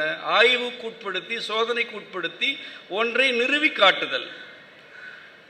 சோதனைகளுக்கு உட்படுத்தி நிறுவுவது மட்டும்தான் உண்மை என்பீர்களே, ஆனால் தமிழர்களுடைய தொன்மையில் உள்ள எல்லா கருத்துகளும் எவ்வாறு இயற்றப்பட்டன என்பதை நீங்கள் சோதனை செய்து இன்னும் 200 அல்லது 300 ஆண்டுகள் கழித்தாவது எங்களுக்கு சொல்லுங்கள். உங்களால் முடிந்தால் சொல்லுங்கள், இயன்றால் சொல்லுங்கள். ஒன்றா இரண்டா? நீங்கள் அறிவியல் என்று கூறும் ஒரு கொள்கையில் நாங்கள் ஆழம் கண்டவர்கள், அறிவியலையும் கடந்த மெய்யறிவு ஆழம் கண்டவர்கள் என்பதனை விளக்குவதற்கு ஒன்றா இரண்டா? ஆயிரக்கணக்கான சான்றுகள் எம்மிடம் உள்ள. நீங்கள் பகுத்தறிவு எனும் சின்னஞ்சிறிய அளவுகோலை வைத்துக்கொண்டு இறையியல் என்பதை மூட நம்பிக்கை என்கிறீர்கள். நாம் சொல்கிறோம், எது மூட நம்பிக்கை? சமய சடங்குகள் மூட நம்பிக்கைகள், தேவையில்லை, நம்மிடம் இருக்கவில்லை. தமிழர்களுடைய சங்ககால வாழ்வியலில் சமய சடங்குகள் இல்லை அல்லது மிக மிக குறைவு, மிக மிக குறைவு. அதனை நம்முடைய தமிழ் கழகம் ஏற்கவில்லை. இல்லை என்றால் எவ்வளவு சடங்குகள் அதில் பதிவு செய்யப்பட்டிருக்கும். பதிவு செய்யப்படுவது என்றால் ஒரு வாழ்வியல் கூறாக பதிவு செய்தார்கள். வேலன் வெறியாட்டு என்ற சடங்கு ஒரு வாழ்வியல் கூறாக பதிவு செய்யப்பட்டது. ஆனால் இதுதான் இறை அடைவதற்கான சடங்கு என்று ஒரே ஒரு சடங்கு தமிழ் சங்க நூல்களில் உண்டா? இதை செய்தால் இறை அடைந்து விடலாம் என்று பாடும் பாடல் ஒன்றே ஒன்று இருக்கிறதா? இல்லை. இறையை உணர்ந்தார்கள், ஆனால் இறை அடைவதற்கு இதுதான் வழி என்று எதையும் சொல்லவில்லை. இதற்கு பொருள் என்ன? இறை என்பது நீ நேரிதின் உணர வேண்டியது. நீ ஏற்கலாம், மறுக்கலாம், அதில் இறைக்கு எந்த சிக்கலும் இல்லை. தமிழர்களுக்கும் தமிழுக்கும் அதில் எந்த சிக்கலும் இல்லை. இறை மறுப்பாளராக இருப்பது அல்லது நேர்மையான இறை மறுப்பாளராக இருப்பது என்பதே சிந்தனை வளர்ச்சிதான். அதுவே சிந்தனை வளர்ச்சிதான். அதற்கு பகுத்தறிவுதான் அடிப்படை என்றால் உங்களுக்கு சிந்தனை வளரவில்லை என்று பொருள். பகுத்தறிவை விட்டு வெளியே வந்து இறை மறுத்துப்பார். அங்குதான் தமிழ் என்றைக்குமே அழைத்து கொண்டிருக்கிறது. தமிழ் எங்கு அழைக்கிறது என்றால் பகுத்தறிவை விட்டு விட்டு வெளியே வந்து இறை மறுத்துப்பார் என்று அழைக்கிறது. அப்படி மறுத்தவர்களும் உளர், மறுத்து இறுதி வரை வாழ்ந்தவர்கள் உளர், கண்ணியமாக வாழ்ந்தவர் உளர். அந்த மறுப்பை மிகுதியாக செய்து இறையின் மடியில் சென்று விழுந்தவர்களும் உளர். எதுவாயினும் சிந்தனை வளர வேண்டும் என்பதுதான் தமிழின் விருப்பமே அன்றி இறையை ஏற்க வேண்டும் என்பது அல்ல. தமிழுக்கு அப்படி ஒரு விருப்பம் இல்லை. தமிழின் விருப்பம் எதுவென்றால் தன்னுடைய குழந்தைகளை காத்து அக்குழந்தைகளுக்கு அருளி அந்த குழந்தைகள் இப்புவியில் நீண்டு நெடிது வாழ வேண்டும் என்பதை அன்றி தமிழுக்கு வேறு விருப்பம் இல்லை. அந்த விருப்பத்தினால்தான் தமிழ் மெய்யறிவை கற்றுக் கொடுத்தது, அதனுள் அறிவியலை வைத்தது, கோயில் கட்டும் கலைகளை தமிழ் கற்றுக் கொடுத்தது, கப்பல் கட்டும் கலையை கற்றுக் கொடுத்தது, ஆடை பின்னலை கற்றுக் கொடுத்தது, வேளாண்மையை கற்றுக் கொடுத்தது. இன்றைக்கும் ஒரு பெருந்தொற்று எழும்பொழுது இதற்கு என்ன மருந்து என்றும் தமிழ்தான் கற்றுக் கொடுக்கிறது.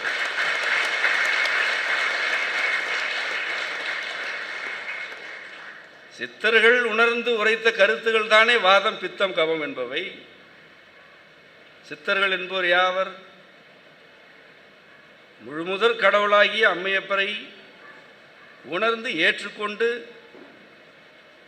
அந்நெறியில் வாழ்ந்தோர் தானே சித்தர்கள். மெய்யியல் என்ற நமது கொள்கை வழக்கழிந்த பிறகு நாம் கையில் எடுத்த கொள்கை சித்தாந்தம் தானே. நம்மிடம் மெய்யியல் வழக்கொழிந்த பிறகு, அது அழிக்கப்பட்ட பிறகு நாம் சித்தாந்தத்தை கையில் எடுத்தோமே. சித்தாந்தம் என்ற சொல் என்ன சொல்கிறது? ஒரு மனிதருக்கு அவருடைய சித்தம்தான் எல்லை என்கிறது. ஏன் இதை சொன்னது? எதிரே இருந்தவர்கள் கூறினார்கள், மனிதர்கள் சொந்தமாக சிந்திக்க கூடாது, வேதம்தான் இல்லை என்று சொன்னார்கள். நாம் சொன்னோம், இந்த வேதம் அல்ல, எந்த வேதமும் அல்ல, எனக்குள் இருக்கும் என் சிவமாகிய தந்தையின் சிந்தனையே ஆகிய சித்தமே என் எல்லை என்று சொன்னோம். அதுதான் சித்தாந்தம். சித்தமே அந்தம், உன் வேதம் அதில் ஒரு பகுதி, அவ்வளவுதான். ஒரு பகுதி என்றால் அதை ஏற்கிறோம் என்று பொருள் அல்ல. இந்த பேரண்டத்தில் எவ்வளவோ இருக்கின்றன, அதில் ஒன்று உன்னுடைய வேதம். உன்னுடைய வேதம் உனக்கு எல்லையாக இருக்கலாம். தமிழர்களுக்கு அவர்களுடைய சிந்தனையில் உள்ள ஆழமாகிய சித்தம்தான் எல்லை.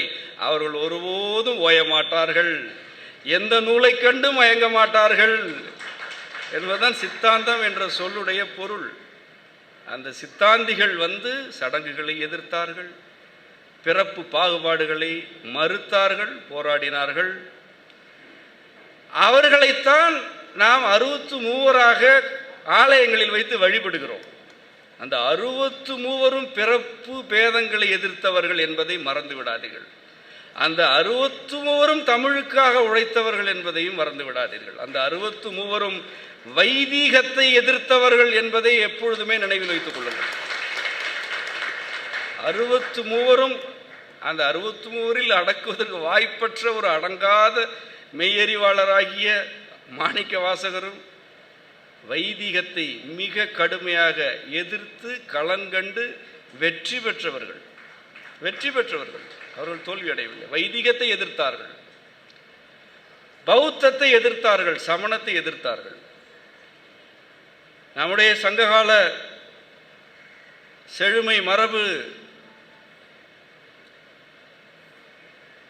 பெண்களுக்கு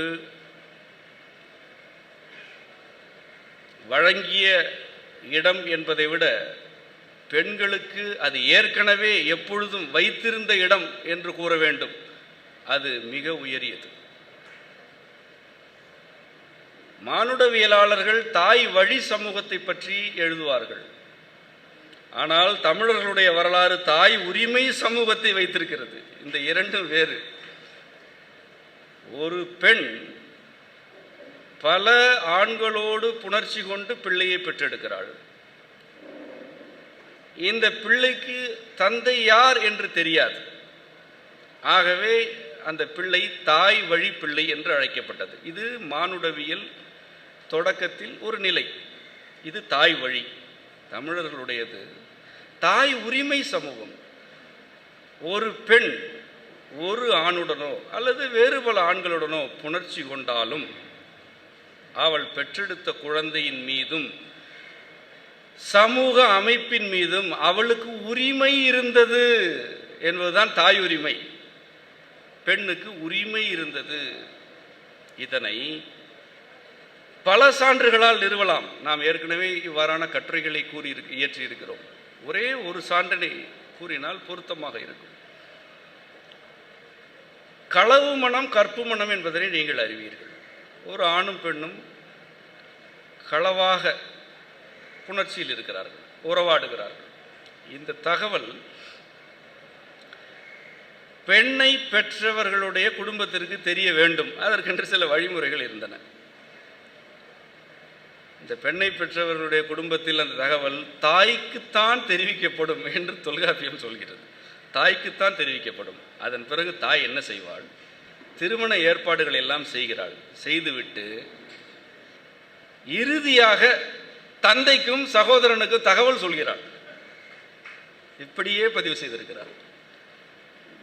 ஒரு பெண் காதலித்து காட்டுக்குள் ஓடிவிட்டாள் என்ற செய்தியை கேட்டு தந்தைகள் கொதிப்பதும் அருவாளை தூக்குவதும் என்று அந்த தகவலே தந்தைக்கு தெரிவிக்கப்பட வேண்டிய தேவையில்லை. சொல்லலாம், சொல்லாமல் விட்டுவிடலாம். ஆனால் யாரிடம் தெரிவிக்க வேண்டும் என்றால் தாயிடம் தெரிவிக்க வேண்டும். அவள் அந்த இளைஞனுடைய ஊருக்கு சென்று எப்படி விசாரித்து கொண்டு செல்வாள் என்றெல்லாம் குறிப்புகள் இருக்கின்றன. செல்ல வேண்டும், அங்கு போய் அவள் விசாரிக்க வேண்டும். அவன் சரியானவனா பொருத்தமானவனா என்று அவள்தான் பார்க்க வேண்டும். பார்த்து திருமணமும் அவள்தான் ஏற்பாடு செய்ய வேண்டும் என்ற குடும்பம் அமைக்கும் உரிமை தாய்க்கு வழங்கப்பட்டது. இதன் வளர்ச்சி நிலையாக பேரரசர்களை நேருக்கு நேர் நின்று கேள்வி கேட்பவர்களாக பெண்கள் இருந்தார்கள். எப்படி என்றால், 2 பெண்களை நான் கூற விரும்புகிறேன். வெண்ணி குயத்தியார் என்று ஒரு பெண், அவர் ஒரே ஒரு பாடல் தான் இயற்றியதாக கூறுகிறார்கள். வெண்ணி என்பது அவளுடைய ஊர், குயத்தி என்பது அவர் பிறந்த குலம், குயவர் குலத்தில் பிறந்த ஒரு பெண். அவள் ஒரு பெரிய புலவர். அவர் சோழன் கரிகால் வளவனை பார்த்து ஒரு பாடல் பாடுகிறாள்.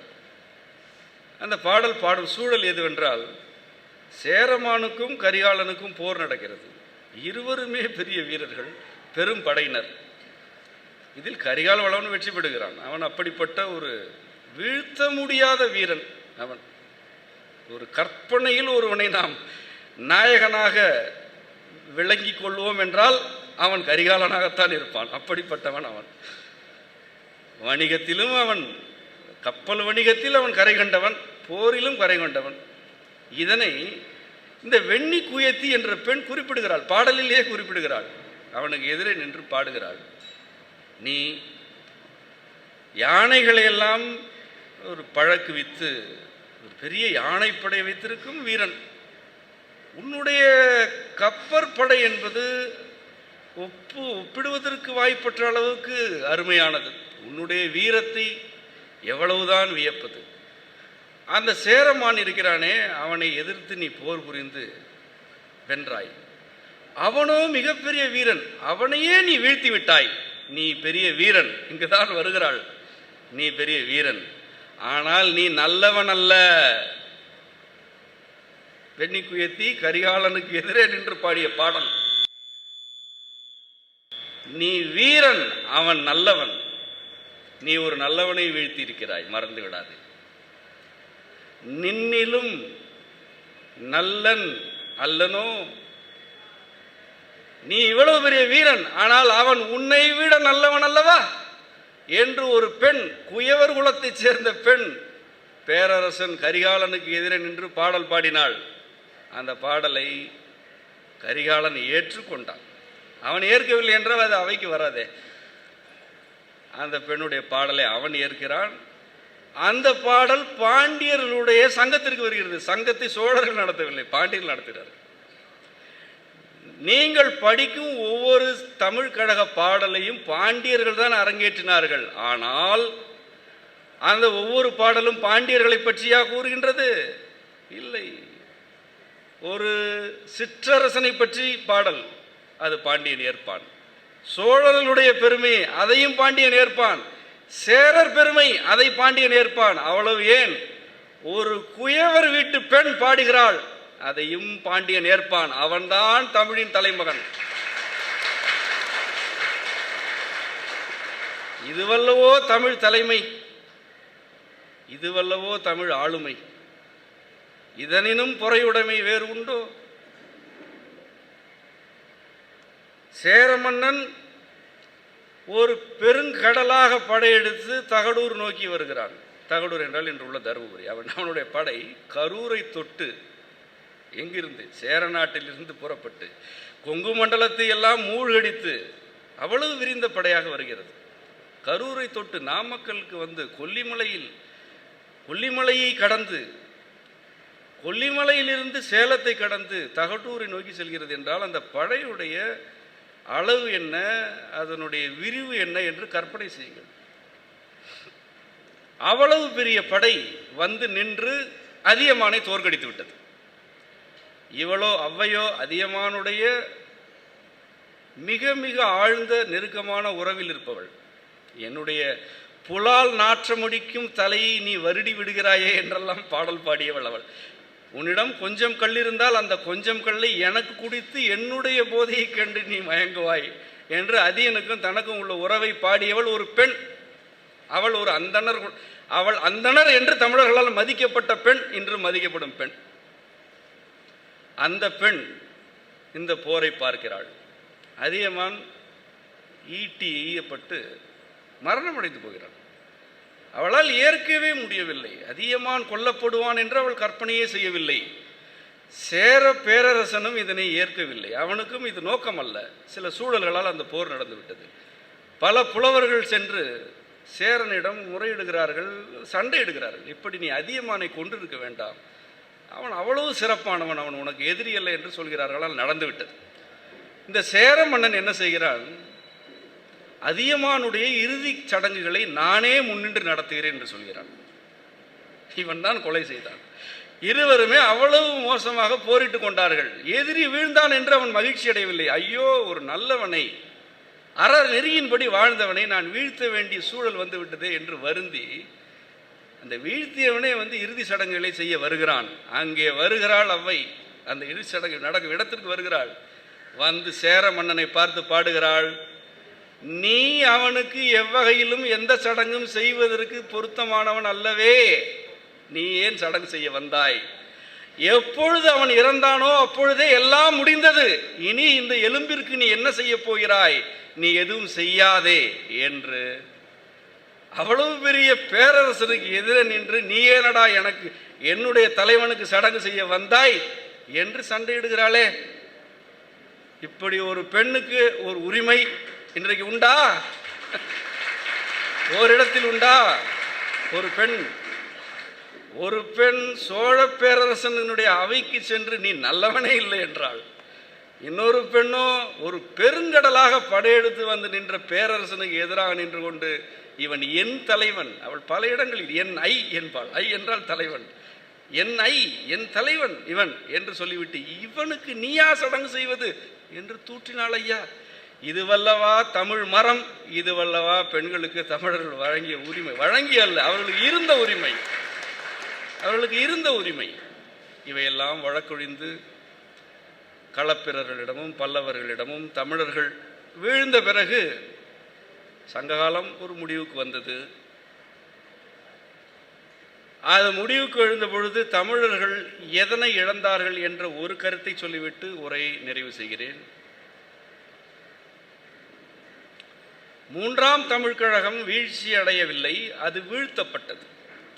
மூன்றாம் தமிழ்க் கழகம் வஜ்ரநந்தி என்ற ஒரு சமண முனிவனால் வீழ்த்தப்பட்டது. இதனை என்றுமே மறக்காதீர்கள், எப்பொழுதும் இதை மன்னிக்காதீர்கள். இதை மன்னிக்கவே கூடாது, மறக்கக்கூடாது, மன்னிக்கக்கூடாது. ஏனென்றால் அவன் ஒரு பெரும் பாவம் செய்தான். தமிழை திரமிழம் என்று அவன் எழுதினான். இதனை விட ஒரு பாவத்தை இந்த இனத்திற்கு எவனும் செய்ய முடியாது.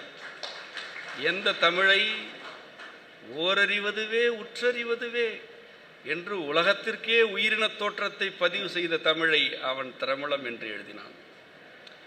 பெரியோரை வியக்க வேண்டியதில்லை, சிறியோரை இகழ வேண்டியதில்லை என்ற சமத்துவத்தை பாடிய தமிழை அவன் திரமிழம் என்று எழுதினான். எழுத தெரியாமலா எழுதினான்? இல்லை, வேண்டுமென்றே எழுதினான்.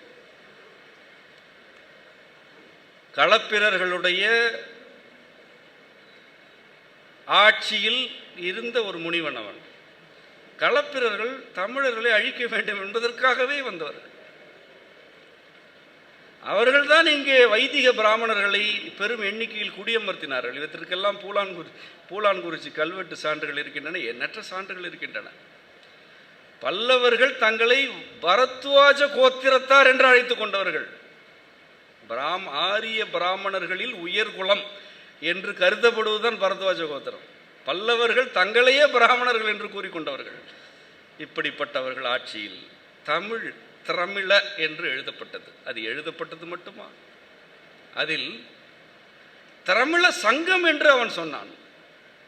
எவ்வளவு இருமாப்பு இந்த இனத்தின் மீது, எவ்வளவு இகழ்வு அவனுக்கு இருந்தால், தமிழ் கழகம் என்று இருந்த கழகத்தை அதே மதுரையில் இனி இது தமிழ் கழகம் அல்ல, இது திரமிழ சங்கம் என்று கொச்சையாக எழுதி அதனை நிறுவி நடத்தினான்.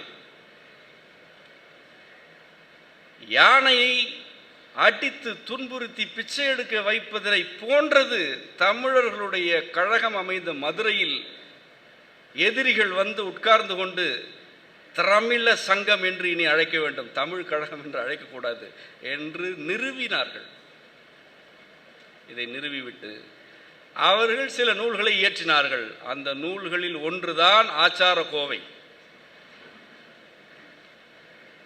இது சமணர்கள் அமைத்த திரமிழ சங்கத்தில் இயற்றப்பட்டது. இதை தமிழ்ச்சங்க நூல்கள் என்ற வரிசையில் இப்பொழுது வைத்திருக்கிறார்கள். இது பெரிய பாவம், இது பிழையான கருத்து, இது ஒரு வகையில் திரித்தல். இந்த ஆச்சார கோவைதான்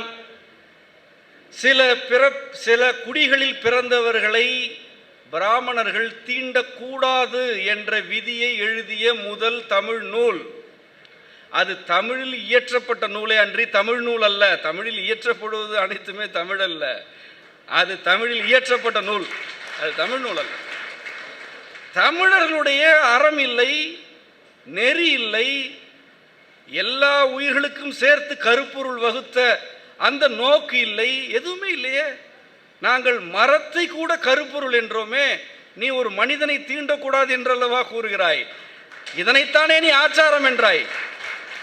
ஆச்சாரம் என்ற சொல் இன்றைக்கும் யாரிடம் இருக்கிறது? எதற்காக இருக்கிறது? அதற்காகத்தானே இருக்கிறது.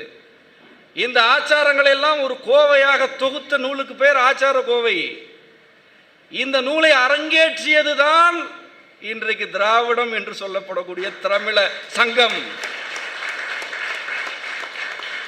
நீங்கள் திராவிடம் என்ற சொல்லை அங்கிருந்து தானே எடுக்கிறீர்கள். நான் அங்கு வந்து உங்களை கேட்கிறேன், இங்கே என்ன எழுதி வைத்திருக்கிறாய்? உன்னுடைய ஆதி திரமிழ சங்கத்தில் இருக்கிறது என்பதைத்தானே சொல்கிறாய். உன் திரமிழ சங்கம் தீண்டாமையை வலியுறுத்திய முதல் நூலாயிற்றே தமிழில்.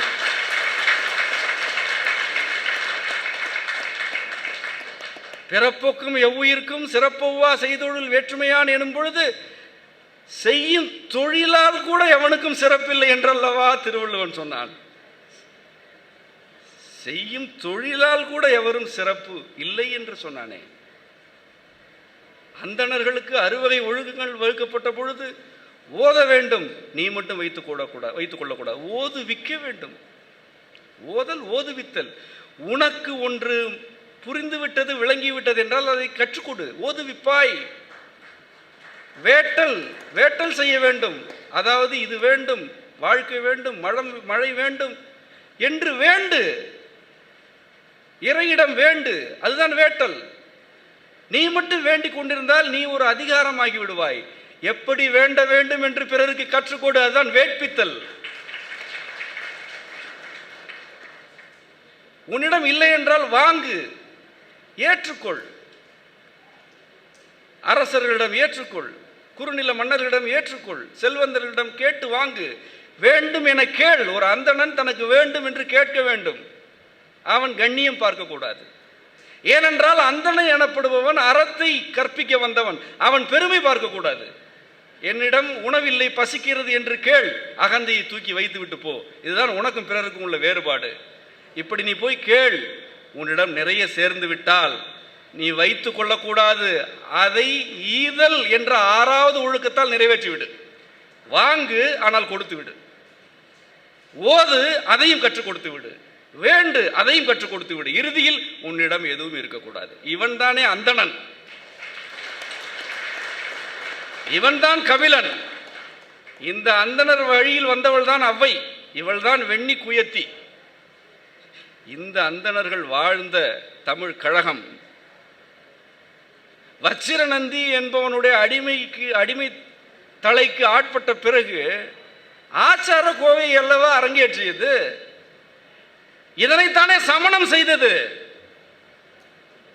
இது சமண முனிவனுடைய பணி அல்லவா, அது சமண நூல் அல்லவா? உங்களை பொறுத்தவரை, என்னை பொறுத்தவரை அது சமண நூல் தான். சமணம் தலையை மழித்துக் கொள்ள சொன்னது, உடலை துன்புறுத்தி கொள்ள சொன்னது, பெண்ணை தொடுதல் புனிதத்திற்கு குறைவு என்று சமணம் சொன்னது. உண்டா இல்லையா? அதனால் தானே பிரம்மச்சரியத்தை கடைபிடிக்கிறீர்கள். ஆரிய பிராமணிய வைதிகத்திற்கும் சமணத்திற்கும் உள்ள ஒற்றுமைகளை பட்டியலிட்டால் 1000 பக்கங்கள் எழுதலாம். ஆனால் நீங்கள் 2 வேறு வேறு என்று கதை கட்டுவீர்கள். எவ்வளவு ஒற்றுமை! கர்மத்தை இரண்டும் ஏற்றுக்கொண்டது. இரண்டுமே இறை மறுப்பு கொள்கைகள். ஆரியர்களுடைய வேதம் இறையை மறுத்தது. அது ஒரு நாத்திக கருத்து. அது இறை மறுப்பு. சமணம் நாத்திக சமயம். இந்த சமணம் தலையெடுத்த பிறகுதான் தமிழில் இயற்றப்பட்ட காப்பியங்களில் மறுபிறவி கதைகள் வந்தன. ஒப்பிட்டு பாருங்கள். 4000க்கு மேற்பட்ட தமிழ் கழக பாடல்களில் இவன் சேரன் செங்குட்டுவன், இவனுக்கு முற்பிறப்பு இது என்று ஏதாவது இருக்கிறதா? கரிகால் பெருவளத்தான் முந்தைய பிறவியில் புண்ணியம் செய்தான் என்று இருக்கிறதா? மறுபிறவியே இல்லையே நமக்கு. மறுபிறவி நாம் வேறு வகையில் சொன்னோம், அது இந்த அரங்கிற்கு பொருத்தமற்றது. கர்மத்தின் அடிப்படையில் மறுபிறவி தமிழர்களிடம் இல்லை. சமணத்திற்கு இருந்தது, பௌத்தத்திற்கும் இருந்தது. இந்த இரண்டுமே பிறவி கதைகளை கூறின. வளையாபதி, குண்டலகேசி இவையெல்லாம் என்ன? இவையெல்லாம் குப்பைகள். சிலப்பதிகாரத்தில் இருக்கும் மாண்பு வளையாபதியில் உண்டா? குண்டலகேசியில் உண்டா? கதை, கட்டுக்கதை. சமணர்களும் பௌத்தர்களும் படைத்த இலக்கியங்கள். ஆச்சார கோவை சமணர் படைத்த இலக்கியம். சமணர்கள் பள்ளிகளை திறந்தார்கள். ஆம், யாருக்கு திறந்தார்கள் அதை சொல். எதை கற்பித்தார்கள் அதையும் சொல். இந்த சமணத்தை தானே கற்பித்தார்கள். நம்முடைய ஆய்வறிஞர் மயிலையார் அற்புதமாக குறிப்பிட்டார். களப்பிரர் காலத்தில் தொல்காப்பியத்தை தடை செய்தார்கள் என்று குறிப்பிட்டார். சான்றுகளோடு குறிப்பிட்டிருக்கிறார். எல்லாம் மறந்து விடாதீர்கள். சமணர்களும் பௌத்தர்களும் தொல்காப்பியத்தை தடை செய்து வைத்திருந்தார்கள். குறிப்பாக களப்பிரர்கள் தடை செய்தார்கள். அப்பொழுதுதான் இறையனார் அகப்பொருள் இறை நக்கீரனாரால் எழுதப்பட்டது. அதுதான் தமிழ் கழக வரலாற்றை பதிவு செய்தது. இந்த உரையிலிருந்து சாரமாக நாம் கூற விரும்பும் கருத்து, தமிழர்களுடைய வாழ்வியல் என்பது ஆழமான மெய்யியலிலிருந்து எழுந்த ஒரு கிளை. தமிழர்களுடைய மெய்யியல் ஆழ்ந்த இறையியலில் இருந்து எழுந்த ஒரு கிளை. நாம் சமயவாதிகளாக சங்க காலத்தில் இருக்கவில்லை. ஏனென்றால் ஒரு சமூகமே மெய்யியல் கொள்கையின்படி வாழும் பொழுது, அதனை நெறிப்படுத்துவதற்கு தமிழ் ஆளுமைகள் இருக்கும் பொழுது சமயங்கள் தேவையில்லை, நிச்சயமாக தேவையில்லை. இறை உண்டா இல்லையா என்று எவரும் கேள்வி எழுப்பலாம், சிந்திக்கலாம், சிந்தனையில் விடை காணலாம். இருக்கிறது என்றும் கூறலாம், இல்லை என்றும் கூறலாம். இவை எல்லாமே மெய்யியலின் அங்கங்கள் தான். மெய்யை தேடுவதுதானே மெய்யியல். ஆகவே நாம் குறிப்பிட்ட சடங்குகளை பின்பற்றவில்லை, குறிப்பிட்ட உருவ வழிபாட்டில் சிக்கவில்லை.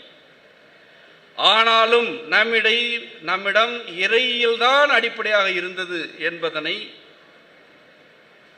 நான் இந்த உரையில் குறிப்பிட்டிருக்கிறேன். பல்லவர் களப்பிரர் காலத்தில் மனிதர்களை வழிபடும் பழக்கத்தை சமணர்களும் பௌத்தர்களும் ஏற்படுத்தினார். இன்றைக்கு அவர்கள் மனிதர்களை தானே வழிபடுகிறார்கள். நீங்கள் ஒரு நகைமுரணை பாருங்கள். எவரெல்லாம் தீவிர பகுத்தறிவாளரோ அவர் அனைவருமே மனித உருவங்களை வழிபடுவார்கள். அனைவருமே. மனிதராக வாழ்ந்த ஒருவருடைய சிலைக்கு மாலை இடுவதை விட ஒரு பகுத்தறிவுக்கு ஒவ்வாமை உண்டா? மலரை கொண்டு போய் எங்கே கல்லில் அல்லவா போடுகிறாய்? இதனை நான் கேலிக்கு சொல்லவில்லை. நட்டகல்லும் பேசுமோ நாதன் உள்ளிருக்கையில் என்று லிங்க திருமேனியை வழிபடுவதே தவறு என்று கூறியவன் எங்களுடைய சித்தன். அவன் அதையே கேட்கிறான். சிவவாக்கியன், சிவவாக்கியன் அவன் சொல்கிறான், லிங்கத்தை என்னடா வழங்குகிறான், நாதன் உள்ளே இருக்கிறானேடா என்றான். ஆனால் உனக்கு கல்லில் தான் எதுவும் இல்லை என்கிறாயே, ஏன் கல்லுக்கு மலர், ஒரு மலரை வெயிலில் போடுகிறாயே? இது ஒருவர் அல்ல, இருவர் அல்ல. பௌத்தர்கள் புத்தர் என்ற மனிதரைத்தானே வணங்குகிறார்கள். சமணர்கள் அவர்களுடைய ஒரு தலைவரைத்தானே வணங்குகிறார்கள். ஆனால் இவர்கள் அனைவருமே புனிதத்திற்கு எதிரானதாக இருப்பதாக சொல்லிக்கொண்டே இருப்பார்கள். நம்முடைய மரபு இந்த போலித்தனங்களை எல்லாம் அப்புறப்படுத்திவிட்டது. 63 கூட வீதிகளில் நாம் சிலை வைக்கவில்லை, ஆலயங்களில் மட்டும்தான் வைத்தோம். இதில் உடன்படுபவர்களுக்கு இவர்கள் தெய்வங்கள், உடன்படாதவர்களுக்கு இவர்களை பார்க்க வேண்டிய தேவையில்லை. இது எவ்வளவு பெரிய விடுதலை கொள்கை இது! வீதிக்கு வீதியா 63 சிலையை வைத்தோம். வீதிக்கு வீதி கோயில் கட்டுவது தமிழர்களுடைய மரபே அல்ல. எந்த கோயிலாக இருந்தாலும் நம்முடைய இறை கூட்டம் சேர்ப்பதல்ல. வந்தால் வா, வராவிட்டால் போ. இதுதான் சிவம். நீ ஏற்பதால் நான் இருக்கவில்லை, நீ மறுப்பதால் நான் ஒழிவதில்லை. இதுதான் தமிழ்.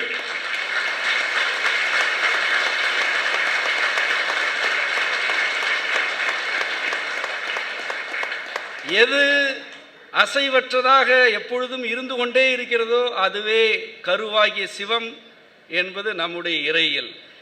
எது மனித குலத்தின் தொடக்கம் முதல் இறுதி வரை இருந்து கொண்டே இருக்கிறதோ இருக்கப் போகிறதோ அதுவே சிவமாகிய தமிழ் என்பதுதான் நான் உணர்ந்த உண்மை. அதனால்தான் நான் இது இறைத்தமிழ் என்று கூறுகிறேன். நான் எப்பொழுதுமே இறைத்தமிழ் என்று தான் கூறுவேன். இதனை கூறுவதற்கு என்னுடைய ஆய்வுகள் காரணமல்ல. எனக்கு ஆய்வு செய்ய வராது, தெரியாது. நான் மிகவும் குறைவாக கற்றவன், ஆனால் சற்று கூடுதலாகவே உணர்ந்தவன். இந்த மொழியை நான் உணர்கிறேன்.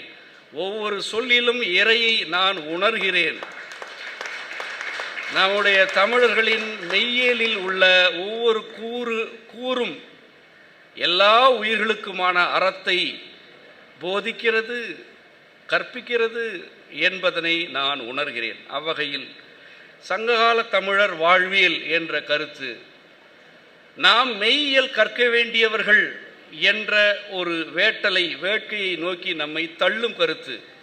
நீங்கள் அனைவரும் நம்முடைய தமிழ் கழக நூல்களை பயில வேண்டும், பொறுமையாக பயில வேண்டும். உங்களுக்கு நல்வாய்ப்பாக நம்முடைய முன்னோடி ஆய்வறிஞர் மாசோ விக்டர் ஐயா நம்மோடு இருக்கிறார், நம்மோடு தான் இருக்கிறார். அவருடைய நூல்களை எல்லாம் நீங்கள் பயின்றிருப்பீர்கள். நான் ஏற்கனவே குறிப்பிட்டது போல எனக்கு படிக்கும் பழக்கம் மிகவும் குறைவு. அவருடைய குமரிக்கண்டம் என்ற நூலை நான் கற்றிருக்கிறேன், வியந்திருக்கிறேன். மரபு காவலர் என்ற ஒரு விருதினை அவருக்கு நாம் செம்மையில் ஏற்கனவே பிரண்டை திருவிழாவில் வழங்கினோம். அவர் மரபு காவலர். இந்த மரபின் தொன்மையை காத்தவர்களில் ஐயாவுக்கு நிகர் சமகாலத்தில் யாருமே இல்லை. ஏனென்றால் மற்றவர்கள், எனது தகப்பனார் உள்ளிட்ட அனைவருமே அரசியலாக தமிழ் தேசியத்தை முன்னெடுத்தார்கள். அது ஒரு அறன்தான். ஆனால் வரலாற்றையும் தொன்மையையும் தொலைத்து விட்டால் அரசியல் அழிந்து போகும். இதை எப்பொழுதுமே மறக்காதீர்கள். தொன்மத்தை தொலைக்காதே, எப்பொழுதும் தொலைக்காதே. நம்முடைய தொன்மம் கட்டுக்கதைகளால் நிரம்பியதல்ல. உன்னுடைய தொன்மம் தொல்காப்பியத்திலிருந்து தொடங்குகிறது. இதை விட உனக்கு என்ன பெருமை வேண்டும்? மற்றவருடைய தொன்மம் வேதத்தில் இருக்கிறது, வானத்தில் இருக்கிறது. உன் தொன்மம் தொல்காப்பியத்தில் இருக்கிறது. இந்த தொன்மத்தை மறக்கக்கூடாது. இந்த தொன்மத்தை கட்டி காக்கும் காவல் அரண்களில் சமகாலத்தில் வாழும் மாசோ விக்டர் ஐயா, பிற தமிழறிஞர்கள் ஆகியோரெல்லாம் உங்களோடு இருக்கிறார்கள். இவர்களுடைய வழிகாட்டலின் அடிப்படையில் நீங்கள் சங்க தமிழ் நூல்களை எல்லாம் பயில வேண்டும். சங்க தமிழ் நூல்களை நீங்கள் நேரடியாக பயின்று அந்நூல்களில் உள்ள மெய்யியல் கொள்கைகளை எல்லாம் விளங்கி கொள்ள வேண்டும். தனிப்பட்ட முறையில் எனக்கும் பொறுப்பு இருக்கிறது. நானும் மெய்யியல் குறித்த நூல்களை எழுதி கொண்டும் பலருக்கு கற்றுக் கொடுத்து கொண்டும் இருக்கிறேன். பல உரைகளை ஆற்றிக் கொண்டிருக்கிறேன். பலர் ஒன்று கூடி தமிழை போற்றி வாழ வேண்டும் என்பதுதான் நம்முடைய விருப்பம். இந்த நிகழ்வை இப்படி நேர்த்தியாக ஒழுங்கு செய்த நாம் தமிழர் கட்சியுடைய தலைமை ஒருங்கிணைப்பாளர் எனது அண்ணன் சீமான் அவர்கள், அவர் ஒரு அறிவார்ந்த தமிழ் சமூகம் உருவாக வேண்டும் என்ற விருப்பத்தில் இதனை செய்கிறார் என்பதனால் அவரை பின்பற்றுபவர்களுக்கு பொறுப்பு இருக்கிறது. இதனை புரிந்து கொள்ளுங்கள். தமிழர்களுடைய தொன்மை இவ்வளவு ஆழமானது என்பது உங்களுக்கும் எனக்கு பெருமை அல்ல, பொறுப்பு வாய்ந்தது. நம்முடைய முன்னோர் வியத்தகு ஆற்றல் படைத்தோர் என்றால் அது நமக்கு பெருமை என்றால் நாம் அழிந்து போவோம். அது நமக்கு பொறுப்பு என்றால் அடுத்த தலைமுறையை கடத்தி செல்வோம். ஆகவே பெரியோரை வியந்து கொண்டே இருக்கக்கூடாது, பொறுப்புணர்ந்து நடந்து கொள்ள வேண்டும். தமிழ் நூல்களை பயில வேண்டும், பரப்ப வேண்டும், வாழ்வியல் நெறிமுறைகளை பின்பற்ற வேண்டும். இறுதியாக இந்த நிகழ்வில் எனக்கு வழங்கப்பட்ட பணி இந்த கருத்தரங்கை தொடங்கி வைப்பது. இந்த கருத்தரங்கின் தலைப்பில் எனக்கு உடன்பாடு இல்லை என்பதை ஏற்கனவே கூறிவிட்டேன். திராவிடரா தமிழரா என்ற கேள்வியில் எனக்கு எப்படி உடன்பாடு இருக்கும்? இந்த உரையை கேட்டிருப்பீர்கள். எனக்கு கேள்வி எழுமா, நான் தமிழரா இல்லையா என்பதில் எனக்கு கேள்வி எழுமா? எப்படி எழும்? எப்படி உங்களுக்குத்தான் இந்த கேள்வி எப்படி எழுந்தது என்று எனக்கு தெரியவில்லை. இந்த உலகமே ஒன்று கூடி நின்று நீ தமிழனா திராவிடனா என்று கேட்டாலும் அந்த உலகத்தையும் பார்த்து நான் நகைத்து விட்டு செல்வேனே என்று ஒரு வார்த்தை என்னிடமிருந்து வராது.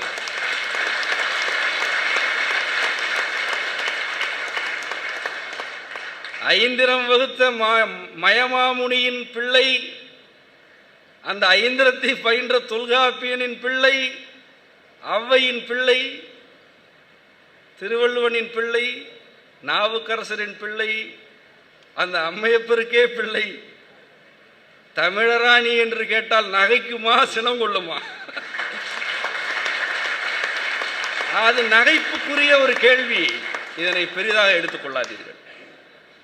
நாம் செய்ய வேண்டியது தமிழர்களுடைய மெய்யியலை தமிழகத்தில் நிலவச் செய்தலும் நிறுவுதலும், இவர்களுக்கு பதில் சொல்வதல்ல.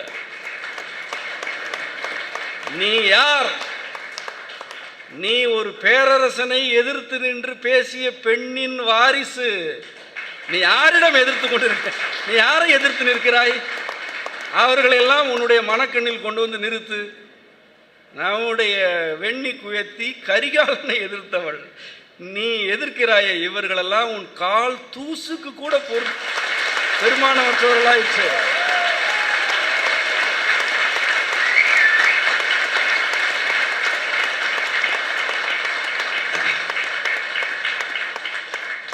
நமக்கு பொறுப்பு இருக்கிறது என்பதனால் நாம் நம்முடைய நூல்களை பயில வேண்டும், கருத்துக்களை உள்வாங்க வேண்டும், வாழ்வியலாக அதனை வடித்து நடைமுறைப்படுத்த வேண்டும், வாழ்ந்து காட்ட வேண்டும்.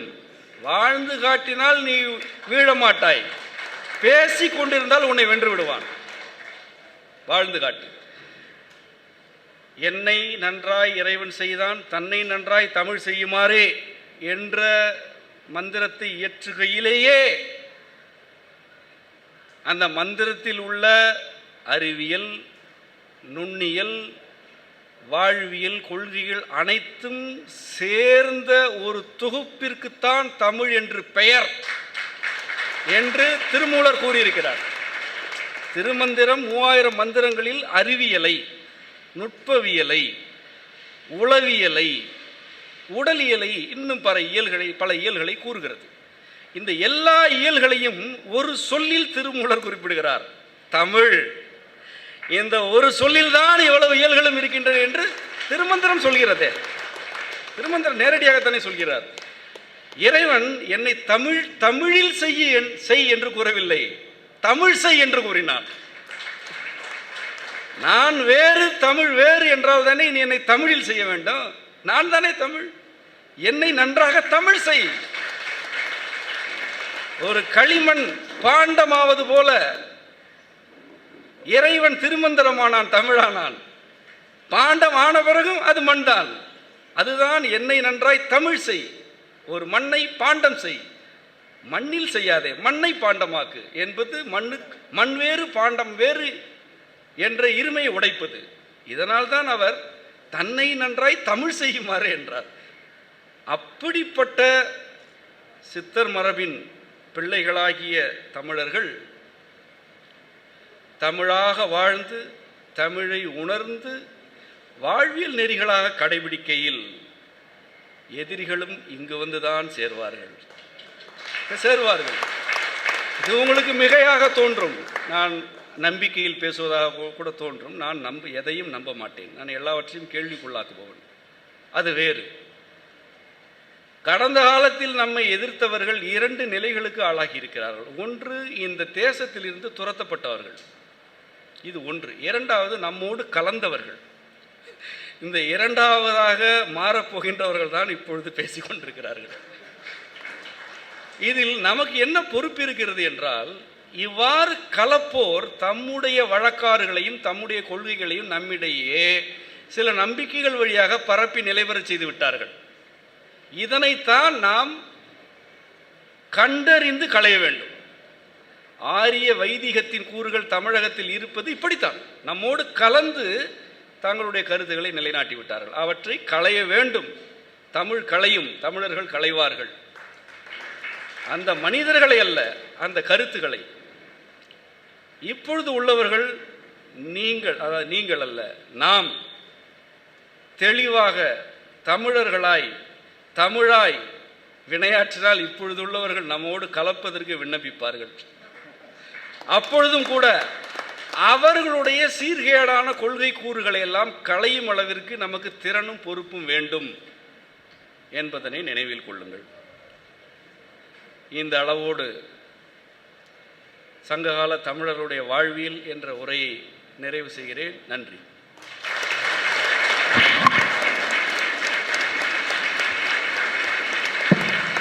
I'm an icon, man, and my girl about a 10.